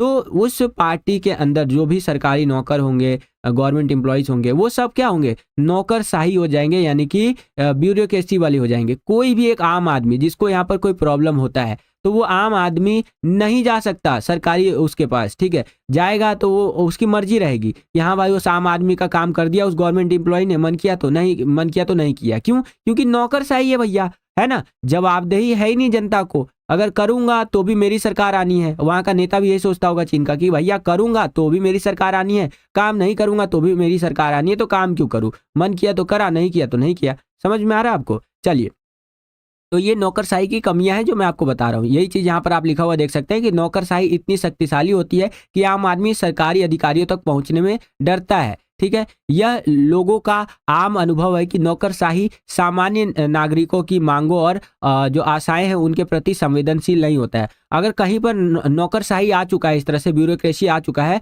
तो जो सामान्य नागरिक, जो नॉर्मल यहाँ पर सिटीजन्स है, उनकी मांग, उनकी जो आकांक्षाएं हैं या आशाएं हैं, उसके प्रति ये बहुत ज्यादा बुरा प्रभाव डालता है, एकदम संवेदनशील हो जाता है। ठीक है, अगला, ज्यादा राजनीतिक हस्तक्षेप से नौकरशाही राजनीतिज्ञों के हाथ का खिलौना बन जाती है और संविधान में सरकारी कर्मचारियों को अपने कार्यों के संपादन में राजनीतिक हस्तक्षेप से बचने की अब कोई व्यवस्था नहीं है। तो ये चीजें हमें देखने को मिलती है नौकरशाही के अंदर। ठीक है, क्योंकि संविधान के अंदर तो कोई ऐसा चीज है ही नहीं नौकरशाही को लेकर के, तो बस जो भी वहां पर आ चुके हैं वो अपनी मनमर्जी करेंगे। जनता के प्रति नौकरशाही का उत्तरदायित्व सुनिश्चित करने के लिए पर्याप्त प्रावधान भी नहीं है। ठीक है, और सूचना का अधिकार जैसे कम कदम जो है वो नौकरशाही को और अधिक उत्तरदायी और संवेदनशील बना सकेंगे। ठीक है, तो देखिए जो सूचना का अधिकार है, राइट टू इन्फॉर्मेशन है, आरटीआई जिसे बोलते हैं, ये और ज्यादा हमारे लिए बेनिफिशियल है, ताकि हम अपने कोई भी सवाल के जवाब पूछ सकते हैं सरकार में बैठे लोगों से। ठीक है, तो इस तरह से आप नौकरशाही के 4 कमियां बता सकते हैं। मैंने एक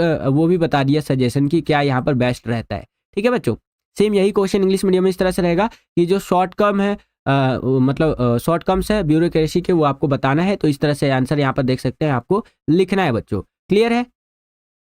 चलिए, अब हम लोग आ गए हैं सेक्शन डी के अंदर, और यहाँ पर हमारा ये जो सेक्शन रहेगा ये 12 नंबर का सेक्शन रहने वाला है। 4-4 नंबर के क्वेश्चंस यहाँ पर हमसे पूछे जाएंगे और ये गद्यांश के ऊपर आधारित रहने वाले हैं।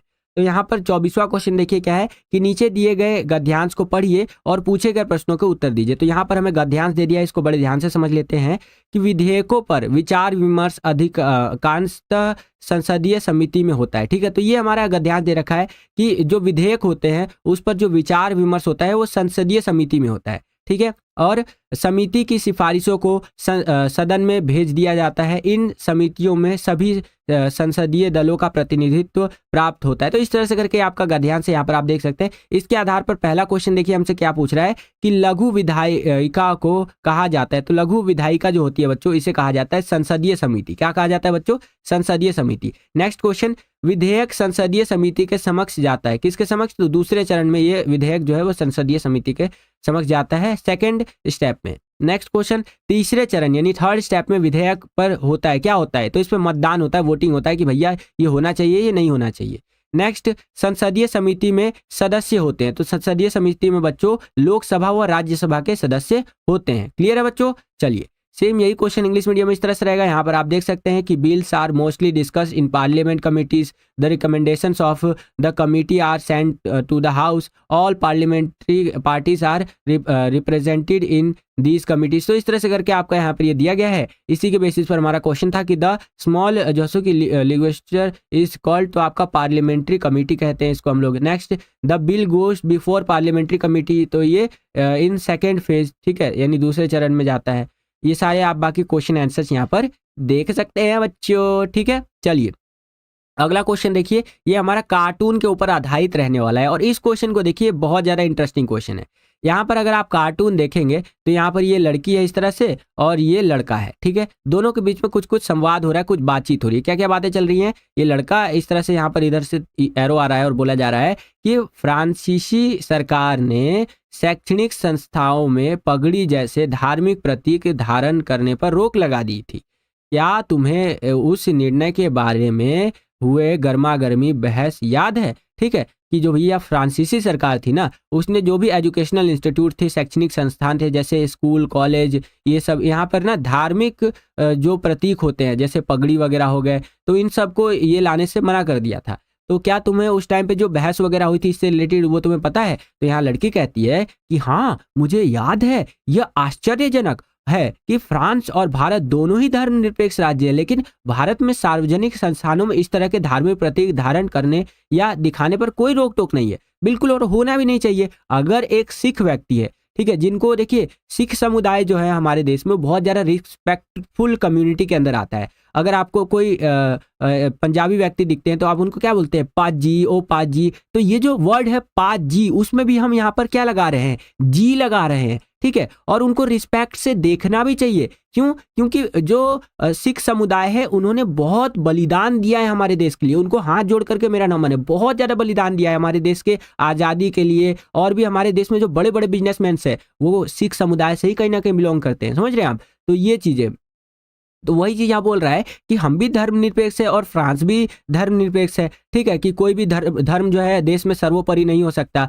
लेकिन फ्रांस में ये सब क्या चल रहा है? भारत में तो ऐसा कुछ भी नहीं है, ठीक है। फिर आगे देखिए, यहाँ पर लड़के के द्वारा बोला जा रहा है कि ऐसा इसलिए है कि धर्मनिरपेक्षता के विचार को जिस तरह से भारत में देखा गया है वह फ्रांस के तरीके से भिन्न है। यानी हमारे यहाँ पर जो धर्मनिरपेक्षता का विचार है उसको जैसे हम देखते हैं जिस नजरिए से, तो फ्रांस में एक कंप्लीटली डिफरेंट सिनेरियो में देखा जाता है, उसको अलग नजरिए से फ्रांस में देखा जाता है। तो इस तरह से ये आपका कार्टून है या चित्र कह लीजिए, जो भी, कार्टून तो नहीं कहेंगे, कार्टून कम चित्र ज़्यादा लग रहा है ये, मतलब क्या बोलूँ मैं, मतलब डिस्कशन वाला चित्र ये चीज़ है। खैर चलिए, 25.1 में अब यहाँ पर देखिए क्या क्वेश्चन है कि फ्रांसीसी सरकार ने शैक्षणिक संस्थानों पर क्या रोक लगाई थी? तो पगड़ी पहनने पर, बुर्का पहनने पर, धार्मिक प्रतीकों पर रोक यहाँ पर हमें फ्रांस में देखने को मिली और धर्मनिरपेक्षता का यूरोपीय पश्चिमी मॉडल हमें देखने को मिला था बच्चों।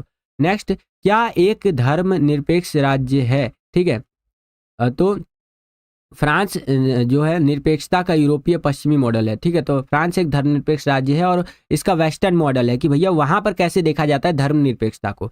आगे देखिए, धर्मनिरपेक्षता के विचार में फ्रांस तथा भारत में क्या अंतर है?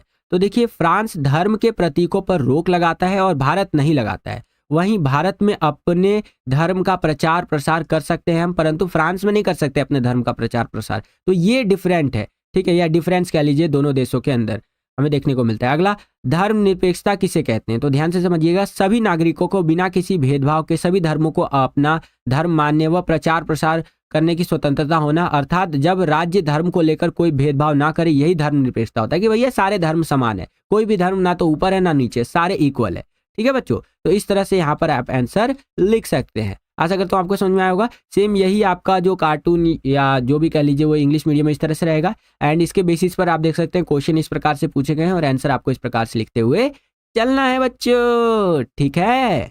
चलिए, तो हम लोग आ गए हैं 26वें क्वेश्चन के अंदर और ये जो क्वेश्चन रहेगा हमारा मैप वाला रहने वाला है, ठीक है। तो देखिए यहाँ पर पहला क्वेश्चन क्या पूछ रहा है मैप में कि वह राज्य जिसका गठन 1966 में हुआ, ठीक है, तो वो कौन सा राज्य है बच्चों? वो है आपका पंजाब। और पंजाब आपको भारत में कहाँ देखने को मिलेगा? तो ये देख सकते हैं, ये हमारा प्यारा भारत का नक्शा है और ये जो बी से आप देख रहे हैं लोकेट किया हुआ, ये हमारा पंजाब है बच्चों, ठीक है। तो यहाँ पर फर्स्ट का ये बी आपका करेक्ट हो जाएगा। इसको आपको फिल यानी भरना कैसे है? तो हमारा क्रम संख्या क्वेश्चन नंबर फर्स्ट है, संबंधित अक्षर मैप के अंदर क्या है? बी है और राज्य का नाम क्या है? वो है पंजाब, ठीक है बच्चों। चलिए दूसरा क्वेश्चन देखिए बच्चों, यहाँ पर क्या पूछ रहे हैं हमसे कि दक्षिणी भारत का द्विसदनीय विधायी राज्य, तो ये कौन सा है जी? तो ये आपका महाराष्ट्र हो जाएगा बच्चों, ठीक है। अब महाराष्ट्र आपको भारत के नक्शे पर कहाँ देखने को मिलेगा? तो ये हमारे प्यारे भारत का नक्शा है और यहाँ पर सी से जो ये लोकेट कर रखा है ये आपका महाराष्ट्र हो जाएगा, जहाँ पर हमें द्विसदनीय का वो देखने को मिलता है, ठीक है। तो इस हिसाब से आपका सेकंड क्वेश्चन हो जाएगा और इसका सी संबंधित अक्षर है और राज्य का नाम है महाराष्ट्र बच्चों, ठीक है। जहाँ पर हमें क्या देखने को मिलता है, द्विसदनीय विधायी देखने को मिलता है बच्चों। अगला है हमारा पूर्वी भारत का एक सदनीय विधायी राज्य, तो ये कौन सा हो जाएगा, ये झारखंड हो जाएगा बच्चों। ठीक है, और झारखंड आपको कहाँ देखने को मिलेगा, तो ये आप देख सकते हैं जो डी से लोकेट कर रखा है ना, ये हमारा झारखंड हो जाएगा। ठीक है, इसको मैप वाले टेबल में कैसे भरेंगे आप, तो हमारा क्वेश्चन नंबर 3 है, संबंधित अक्षर डी है और राज्य का नाम है झारखंड। क्लियर है बच्चों। चलिए यहाँ पर 4th क्वेश्चन देखिए बच्चों, क्या है कि सन 2000 में उत्तर प्रदेश से इसको अलग करके ये हिस्से को यहाँ पर एक राज्य बनाया गया था। तो वो राज्य है हमारा यहाँ पर उत्तराखंड, जिसे यूके कहा जाता है। ठीक है, क्योंकि यहाँ पर कंप्लीटली एक डिफरेंट कल्चर था, तो इस तरह से सन 2000 में यहाँ इसे अलग करके यूके बनाया गया, उत्तराखंड बनाया गया। ठीक है, तो ये ए वाला हो जाएगा आपका। अब क्वेश्चन नंबर 4 है हमारा, संबंधित अक्षर यहाँ ए है और राज्य का नाम है हमारा उत्तराखंड। क्लियर है बच्चों, आशा करता हूँ आपको समझ में आया होगा। एक बार इंग्लिश मीडियम में दिखा देता हूँ प्रॉपर, ये आप देख सकते हैं इस तरह से क्वेश्चन हमारे। The state which was formed in 1966, तो ये आपका पंजाब हो जाएगा। ठीक है, सेकंड क्वेश्चन यहाँ पर आप देख सकते हैं, लेजिस्लेटिव स्टेट पूछ रखा था इस तरह से, विषय legislative state of southern India, तो ये हो जाएगा आपका महाराष्ट्र। ठीक है, उसके बाद यहाँ पर हमसे पूछ रखा था unicameral legislative state in eastern India, तो ये हो जाएगा आपका झारखंड बच्चों। ठीक है, and a state formed in 2000 by separating from a part of Uttar Pradesh, तो ये हो जाएगा आपका यूके यानी कि उत्तराखंड। क्लियर है, और एक बारी मैं आपको दिखा देता हूँ, इस तरह से रहेगा आपका, और इंग्लिश मीडियम में ये आप देख सकते हैं। क्वेश्चन नंबर 27वां देखिए बच्चों, यहाँ पर क्या पूछ रहा है हमसे कि भारत की चुनाव प्रक्रिया के विभिन्न चरणों को सविस्तार से समझाइए। ठीक है, भारत में जो वोटिंग का पूरा सिस्टम होता है उसके बारे में बताना है। इंग्लिश में एक बार देखेंगे इस क्वेश्चन को कि explain in detail the various stages of election process in India. ठीक है, तो अगर भारत में चुनावी अगर जो प्रक्रिया होती है उसकी बात करें, तो सबसे पहले यहाँ पर क्या किया जाता है, चुनाव आयोग द्वारा अधिसूचना जारी होता है कि चुनाव की तिथि क्या है, आवेदन करने वाले का नाम वगैरह वापस लेने की तिथि, सब कुछ यहाँ पर चुनाव आयोग के द्वारा जारी किया जाता है। क्योंकि इंडिया में जो इलेक्शंस होते हैं उसको मैनेज करने की, उसको यहाँ पर संभालने की जिम्मेदारी किसकी होती है, चुनाव आयोग की होती है। ठीक है, तो चुनाव आयोग सबसे पहले प्रेस कॉन्फ्रेंस वगैरह करते हैं, वहाँ पे वो बताते हैं कि इस डेट से यहाँ पर इलेक्शन शुरू है हमारे, इस डेट को ख़त्म हो जाएगा, इतने इतने तारीख तक आप अपने नाम वगैरह भर सकते हैं। सारी चीज़ें यहाँ चुनाव आयोग जो है वो करवाते हैं। ठीक है बच्चों, जैसे अभी रिसेंटली दिल्ली में इलेक्शंस हुए थे, तो उसमें आपने ये सारी चीज़ें देखी होंगी होते हुए। ठीक है, जो आपने वहाँ पर होते हुए दिखा वही यहाँ पर लिखा हुआ आप पढ़ रहे हैं। ठीक है, आगे है नामांकन दाखिल करना। निर्वाचन क्षेत्र में आगामी चुनाव के नामांकन दाखिल करने की तारीख के लिए अधिसूचना प्रकाशित करते हैं। ठीक है, देखिए यहाँ पर अलग अलग क्षेत्र डिवाइड किया जाता है जहाँ पर इलेक्शंस होने हैं, और उन क्षेत्रों को लेकर के जो भी इलेक्शन लड़ना चाहता है, चुनाव लड़ना चाहते हैं, वो अपने नामांकन दाखिल करवा सकता है, अपने एप्लीकेशन दे सकता है। आगे है नामांकन का विश्लेषण करना कि भैया यहाँ पर सही है, गलत है कि नहीं, जो उम्मीदवार यहाँ पर अपना भेज रहा है वो है कि नहीं है। अगर चुनाव आयोग को लगता है कि उम्मीदवार सही नहीं है तो यहाँ पर नामांकन को खारिज भी कर सकता है वो। ठीक है, ये चीज़ हो गया आपका। अगला है चुनाव के लिए अभियान। उम्मीदवार अपने और अपने दल का प्रचार शुरू कर सकते हैं। प्रचार प्रक्रिया चुनाव आचार संहिता लगने के बाद बंद कर दी जाती है, यानी कि चुनाव होने के 48 घंटे पहले बंद कर दी जाती है। ठीक है, जब आचार संहिता लग जाती है उस टाइम पे आप यहाँ पर कोई भी अपना चुनाव प्रचार वगैरह नहीं कर सकते। क्लियर है बच्चों। अगला मतदान। इस दिन प्रत्येक निर्वाचन क्षेत्र के मतदाता निर्वाचित उम्मीदवार के लिए मतदान करते हैं। अपने पसंदीदा उम्मीदवार के चयन के लिए ईवीएम मशीन पर उनके नाम के आगे के बटन को दबा के मतदान दिया जाता है। अभी रिसेंटली मैं खुद गया था चुनाव में वोट देने के लिए, तो बहुत सिंपल सा प्रोसेस होता है बच्चों। अभी आप 11वीं क्लास में, जब आप 12वीं में जाएंगे तो आपका यहाँ पर 18 साल पूरा हो जाएगा, आपका वोटर आईडी कार्ड बन जाएगा, आप भी इलेक्शन दे पाएंगे, इलेक्शन में जाके वोट दे पाएंगे। सिंपल सा प्रोसेस होता है। जाएंगे ना तो एक इस तरह से ईवीएम मशीन होता है। ठीक है, और उसके बारे में हमें एजुकेट भी किया जाता है कि कैसे वहाँ पर हमें वोट देना है। ठीक है, मैं भी आपको बता देता हूँ। एक ईवीएम मशीन होगा, वहाँ पर चुनाव चिन्ह और जो भी व्यक्ति खड़े हैं उनका वहाँ पे होता है पूरा फोटो वोटो इस टाइप का। ठीक है, और बटन होता है उसके सामने, तो जो भी जिस भी पार्टी को या जिस भी नेता को आपको वोट देना है वो बटन दबा दीजिए। तो और फिर आपको यहाँ पर एक कंफर्मेशन के लिए एक पर्चा दिखाया जाएगा कि हाँ आपने जिसको वोट दिया है आपका वोट उन्हीं को गया है। ठीक है, ये पर्चा करीबन 10-15 सेकंड तक के लिए आता है डबल वेरिफिकेशन के लिए। ठीक है, फिर ये पर्चा अपने आप नीचे चला जाएगा और एक बीप की साउंड आ जाएगी तो आपका वोट यहाँ पर डल गया। तो ये मतदान होता है बच्चों। ठीक है। मतदानों की गिनती व परिणामों की घोषणा, जब मतदान हो जाता है तो उसकी गिनती की जाती है, फिर धीरे धीरे बताया जाता है कि कौन यहाँ पर निकल करके आए विनर। ठीक है। सरकार का गठन, जिस राजनीतिक दल को स्पष्ट बहुमत प्राप्त होती है वह राजनीतिक दल लोकसभा व राज्यसभा में अपने उम्मीदवारों का चयन कर प्रधानमंत्री मुख्यमंत्री को नियुक्त कर सकता है। जिसको यहाँ पर जीत मिल गई है तो वो प्रधानमंत्री या फिर मुख्यमंत्री बना सकते हैं, इस तरह से। ठीक है। आई होप कि आपको समझ में आ गया होगा। सेम यही क्वेश्चन इंग्लिश मीडियम में इस तरह से रहेगा, यहाँ पर आप देख सकते हैं। एंड आंसर आपको कुछ इस प्रकार से लिखते हुए चलना है, यह आप अपनी स्क्रीन पर देख सकते हैं बच्चों। ठीक है, चलिए परफेक्ट। और इसी क्वेश्चन के अंदर एक हमें अथवा दे दिया है, एक चॉइस दे दिया है कि ऊपर वाला क्वेश्चन अगर हमें नहीं आता है तो नीचे वाला क्वेश्चन हम यहाँ पर अटेंड कर सकते हैं। इसके अथवा में, इसके चॉइस में देखिए क्या क्वेश्चन हमसे पूछा गया है कि भारत में अपनाई गई चुनावी प्रणाली में किन सुधारों की आवश्यकता है। अंग्रेजी में यही प्रश्न कुछ इस प्रकार से रहेगा कि what reforms are needed in the electoral system adopted in India. ठीक है, भारत में जो चुनावी प्रणाली है, ठीक है, सर्वाधिक मतों के जीत के आधार पर जो जीत की प्रणाली, चुनावी प्रणाली जिसको आप कह सकते हैं, तो उसमें क्या सुधारों की जरूरत है। तो आप लिखेंगे कि भारत की चुनावी प्रणाली में निम्नलिखित सुधारों की आवश्यकता है, जैसे संसदीय एवं विधान सभाओं में 1/3 सीटों पर महिलाओं का चुनाव होना चाहिए। ठीक है, चुनावों में धन के प्रभाव पर नियंत्रण के लिए कठोर कानून होना चाहिए। आप देखते होंगे चुनावों में अंधा पैसा खर्च किया जाता है पार्टीज के द्वारा ताकि वो जीत सके, तो इस पर काफ़ी हद तक कंट्रोल होना चाहिए। हालांकि कई रूल्स एंड रेगुलेशंस है, लेकिन और भी कई सारे रूल एंड रेगुलेशंस लाने की जरूरत है। ठीक है, फौजदारी मुकदमे वाले उम्मीदवार को जो है रद्द करना चाहिए। ऐसे जो इलेक्शन लड़ने आते हैं, जो फौजदारी मुकदमे जिन पे चल रहे होते हैं, उनको यहाँ पे हटा देना चाहिए, नहीं आप नहीं लड़ सकते। चुनाव प्रचार में जाति एवं धर्म का प्रयोग प्रतिबंधित हो। ठीक है, वोटों की खरीद फरोख्त पर रोक लगाना चाहिए। तो इस तरह से करके यहाँ पर भारत की चुनाव प्रणाली में ये कुछ सुधार यहाँ पर आप लिख सकते हैं। ठीक है, सेम यही क्वेश्चन इंग्लिश मीडियम में इस तरह से रहेगा, यहाँ पर आप देख सकते हैं what reforms are needed in the electoral system adopted in India, and answer आपको कुछ इस प्रकार से लिखते हुए चलना है बच्चों। आगे चलते हैं। 28वां क्वेश्चन देखिए बच्चों, यहाँ पर क्या पूछ रहा है हमसे कि राष्ट्र के बारे में प्रस्तुत की गई विभिन्न मान्यताओं को यहाँ पर जो है उसकी पुष्टि कीजिए या स्पष्ट कीजिए करके। ठीक है, यही क्वेश्चन इंग्लिश मीडियम में इस तरह से रहेगा कि explain the various assumption presented about the nation. ठीक है, तो राष्ट्र के बारे में समझिए चीजों को। देखिए, राष्ट्र के बारे में प्रस्तुत की गई विभिन्न मान्यताएं जो कि इस प्रकार से है। पहला, साझे विश्वास, एक राष्ट्र का अस्तित्व तभी तक ही बना रह सकता है जब तक उसके सदस्यों को यह विश्वास हो कि वो एक दूसरे के साथ है। एक देश में अगर भरोसा ही नहीं होगा कि यार ये मेरे देश का व्यक्ति है लेकिन ये फिर भी मेरे साथ है, तब तक वो राष्ट्र से यहाँ पे टिक ही नहीं सकता। जैसे हम भारत के लोग हैं, ठीक है, चाहे हमारे राज्यों के अंदर आप देखेंगे लोगों में कितना ही मतभेद होता हो, ठीक है, लेकिन फिर भी एक मेंटेलिटी हमारे अंदर है ये राष्ट्र को लेकर कि यार ये अपने ही देश का बंदा है। ठीक है, ये अभी हमें फील नहीं होता है, लेकिन जैसे ही आप थोड़ा आगे जब बड़े हो जाएंगे, मतलब 18 साल से ऊपर के हो जाएंगे, पैसे वैसे कमा करके आप दूसरे देश में जाएंगे, जैसे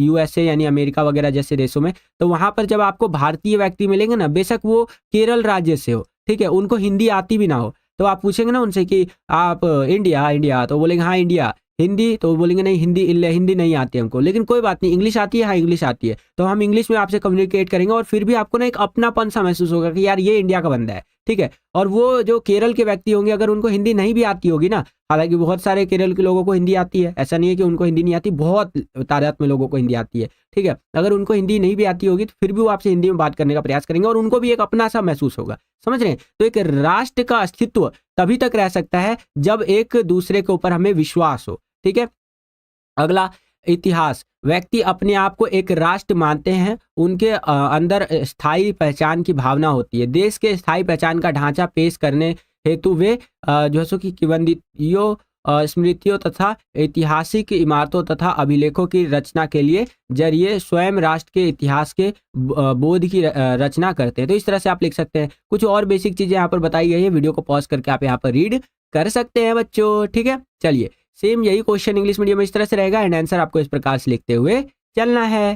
ठीक है बच्चों, इसी क्वेश्चन में आपको यहाँ पर एक अथवा दे दिया है, एक चॉइस दे दिया है, यानी कि अगर आपको ऊपर वाला क्वेश्चन नहीं आता है तो नीचे वाला जो क्वेश्चन है इसको आप अटेम्प्ट कर सकते हैं। ठीक है, इसके अथवा इसके चॉइस में देखिए हमसे क्या क्वेश्चन पूछ रहा है कि न्याय स्थापित करने के लिए न्याय के विभिन्न आयामों पर चर्चा कीजिए। ठीक है, अगर हमें न्याय यानी जस्टिस को इस्टेब्लिश करना है तो जो न्याय यानी कि जस्टिस होता है, इसके जो डिफरेंट आयाम होते हैं उसके बारे में हमें बताना है। अंग्रेजी में यह प्रश्न कुछ इस प्रकार से रहेगा कि discuss the various dimensions of justice for establishing justice. ठीक है, तो इसको समझते हैं बच्चों। सबसे पहले तो समझिए न्याय के बारे में कुछ बेसिक सी बात है कि जस्टिस होता क्या है। देखिए, न्याय का संबंध हमारे जीवन व सार्वजनिक जीवन से जुड़े नियमों से होता है कि ठीक है, जो न्याय होता है वो हमारे जीवन से भी जुड़ा रहता है, सार्वजनिक रूप से यानी पब्लिकली जो लाइफ होती है उससे भी जुड़ा हुआ यहाँ पर ये न्याय रहता है, यानी कि जस्टिस रहता है। ठीक है, अगला, जिसके द्वारा सामाजिक लाभ कर्तव्यों का बंटवारा किया जाता है। आगे देखिए, जिसके आयाम निम्नलिखित है। अब यहाँ पर हम आयामों की बात कर लेते हैं। पहला होता है आर्थिक न्याय। पहले क्या होता है बच्चों? आर्थिक न्याय, जो कि न्याय के विभिन्न आयामों में से एक है। इसमें क्या होता है? इसका अर्थ है कि सभी को जीवन यापन के लिए समान अवसर प्रदान करना चाहिए। ऐसे लोगों की सहायता करना जो कार्य करने तथा अपनी जीविका अर्जित करने में सक्षम नहीं है। ठीक है, प्रत्येक व्यक्ति की मौलिक आवश्यकताओं जैसे कि भोजन, वस्त्र, आश्रय तथा शिक्षा की पूर्ति होनी चाहिए। ठीक है, यह समान कार्य के लिए समान वेतन, समान आर्थिक अवसर, संसाधनों का उचित वितरण आदि प्रावधानों के माध्यम से आजीविका के पर्याप्त साधनों का आश्वासन देता है। तो ये आर्थिक न्याय की कैटेगरी में आएगा कि भैया यहाँ पर अपॉर्चुनिटीज तो सेम देनी होंगी सबको, आपको। ठीक है, और जिनको ज़्यादा नीड है उनको और थोड़ा सा रिजर्वेशन वगैरह करके उनको और थोड़ा देना पड़ेगा, और कुछ और बेसिक बातें बताई गई हैं। अगला होता है हमारा राजनीतिक न्याय। ठीक है, तो इसको भी समझ लेते हैं। देखिए, किसी भी लोकतांत्रिक समाज में राजनीतिक न्याय का अर्थ होता है कि समाज राजनीतिक अधिकारों को प्रेरित करना। ठीक है, समाज जो होता है वो जो पॉलिटिकल राइट्स होते हैं उनको ज़्यादा और प्रेरित करता है, इंस्पायर करता है कि राजनीतिक न्याय राजनीतिक क्षेत्र में लोगों की स्वतंत्रता व निष्पक्षता सहभागिता के लिए सार्वभौमिक वयस्क मताधिकार यानी कि राजनीतिक न्याय की अभिव्यक्ति सार्वजनिक कार्यक्रमों में निर्वाचित होने के लिए अवसर की समानता, अभिव्यक्ति की स्वतंत्रता एवं संघ बनाने की स्वतंत्रता राजनीतिक न्याय के महत्वपूर्ण स्तंभ है। ठीक है, तो यहाँ पर बेसिकली यही बताया गया है कि किस तरह से राजनीति के अंदर जो है ये जो आयाम है इसको इम्प्लीमेंट किया गया है, और कुछ बेसिक चीज़ें यहाँ पर बताई गई है। ठीक है, अगला सामाजिक न्याय। तो ये क्या होता है जी? कि इसका अर्थ है कि सभी प्रकार की सामाजिक विषमताओं को समाप्त करना तथा जीवन के समस्त क्षेत्रों में यहाँ पर प्रत्येक नागरिक को उसके व्यक्तित्व के विकास के लिए अवसर प्रदान करना। ठीक है, ताकि वो भी यहाँ पर अपना डेवलपमेंट कर सके। ठीक है, किसी के साथ भेदभाव ना हो, है ना, सभी को यहाँ पर विकास के लिए समान अवसर प्राप्त हो, कानूनों के सामने सभी समान हो। ठीक है, वंचित वर्गों के लिए विशेष सुविधाएं यहाँ पर प्राप्त हो। तो ये सामाजिक न्याय के अंदर आप लिख सकते हैं। अगला यहाँ पर देखिए, ये है हमारा विधिक न्याय। ये क्या है जी? तो यह न्याय की एक संकीर्ण न्याय है। ठीक है, तथा समाज में विधिक न्याय के रूप में विद्यमान है। कोर्ट ऑफ लॉ विधि की व्याख्या करता है तथा विवाद में सम्मिलित वादियों के पक्ष विपक्ष सुनाने के पश्चात इसे अधिनियम करता है। यहाँ न्याय की जो है सो की विधि न्यायालय द्वारा प्रशासित है तथा न्यायाधीश की व्याख्या को न्याय का प्रतीक माना जाता है। ठीक है, तो भैया यहाँ पर जो न्यायाधीश फैसला सुना देते हैं, व्याख्या कर देते हैं, वही न्याय का यहाँ पर प्रतीक है। तो इस प्रकार से आंसर आप लिख सकते हैं बच्चों। सेम यही क्वेश्चन इंग्लिश मीडियम में इस तरह से रहेगा कि discuss the various dimensions of justice for establishing justice. तो पहले समझ लीजिए यहाँ पर जस्टिस क्या है। ये रिलेटेड होता है रूल से, ठीक है, जो हमारे लाइफ के लिए होता है और पब्लिक लाइफ के लिए होता है, through which social benefit duties are divided. तो ये इस तरह से डिवाइडेड है, यहाँ पर आप देख सकते हैं, और वीडियो को पॉज करके पूरा का पूरा रीड कर सकते हैं और समझ भी सकते हैं बच्चों। क्लियर है? चलिए, परफेक्ट।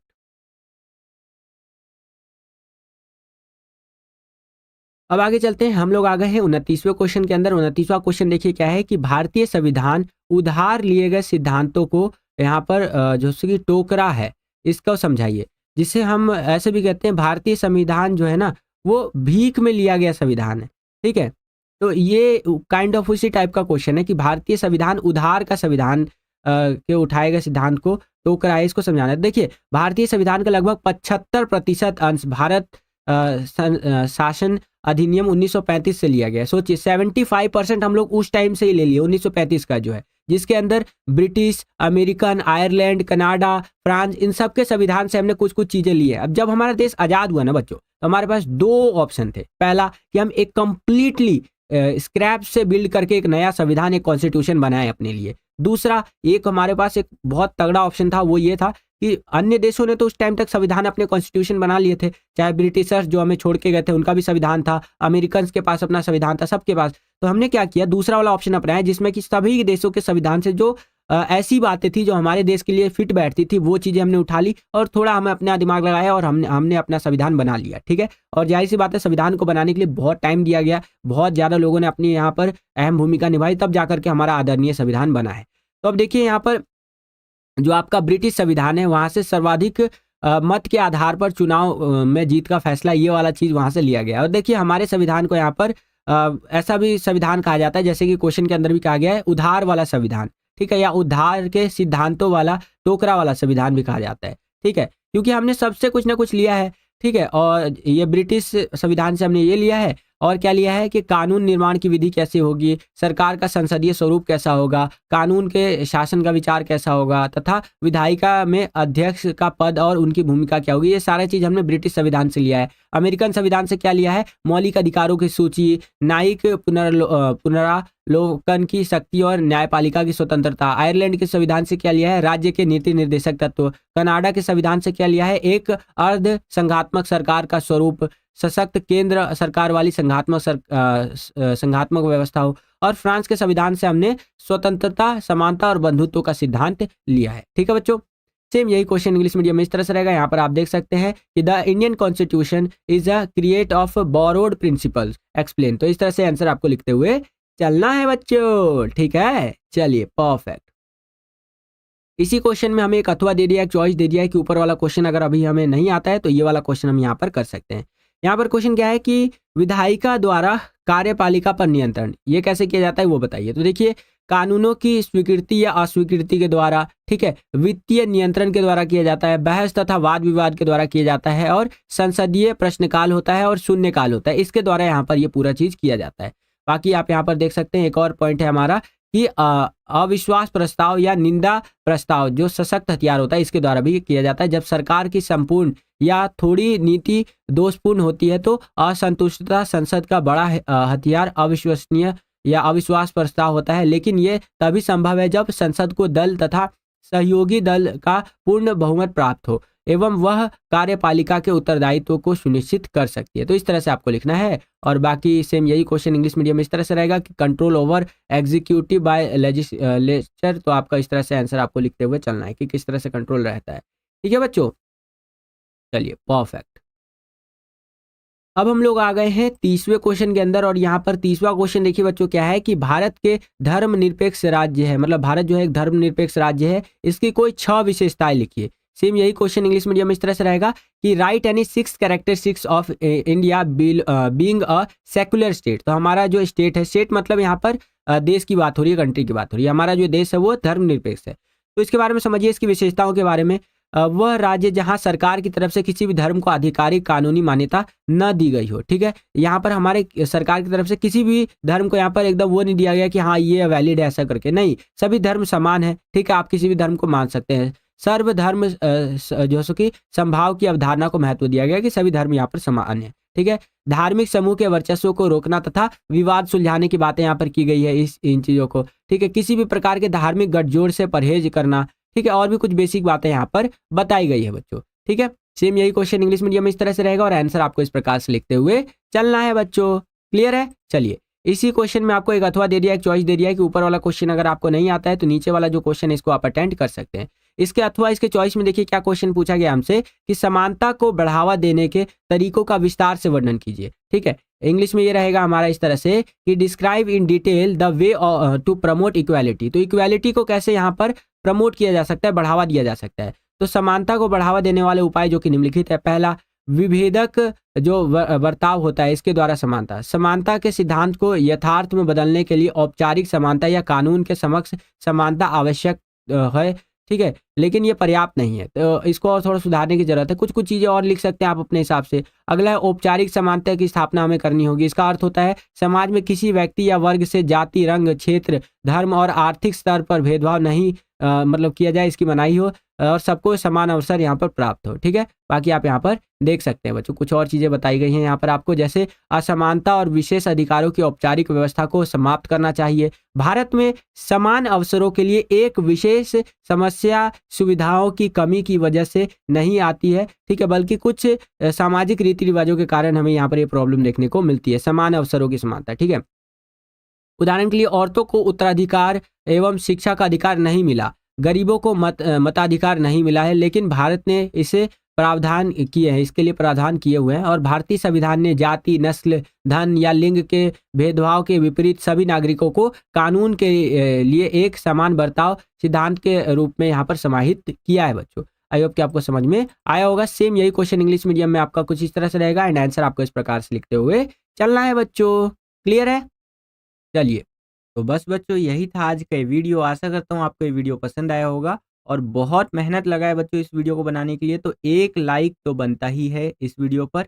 और मैं आपको बताना चाहूँगा जितना ज़्यादा वीडियो को आप लाइक करते हैं उतना ज़्यादा हमारा मोटिवेशन बढ़ता है इसी तरह की वीडियोज़ को बनाने के लिए। साथ ही साथ ये भी बताना चाहूँगा कि इससे पहले मैंने आपका इंग्लिश का सैंपल पेपर का वीडियो अपलोड कर दिया है। टोटल 2 सैंपल पेपर्स की वीडियो और भी वीडियोज़ यहाँ पर मैंने शेड्यूल कर दी हैं।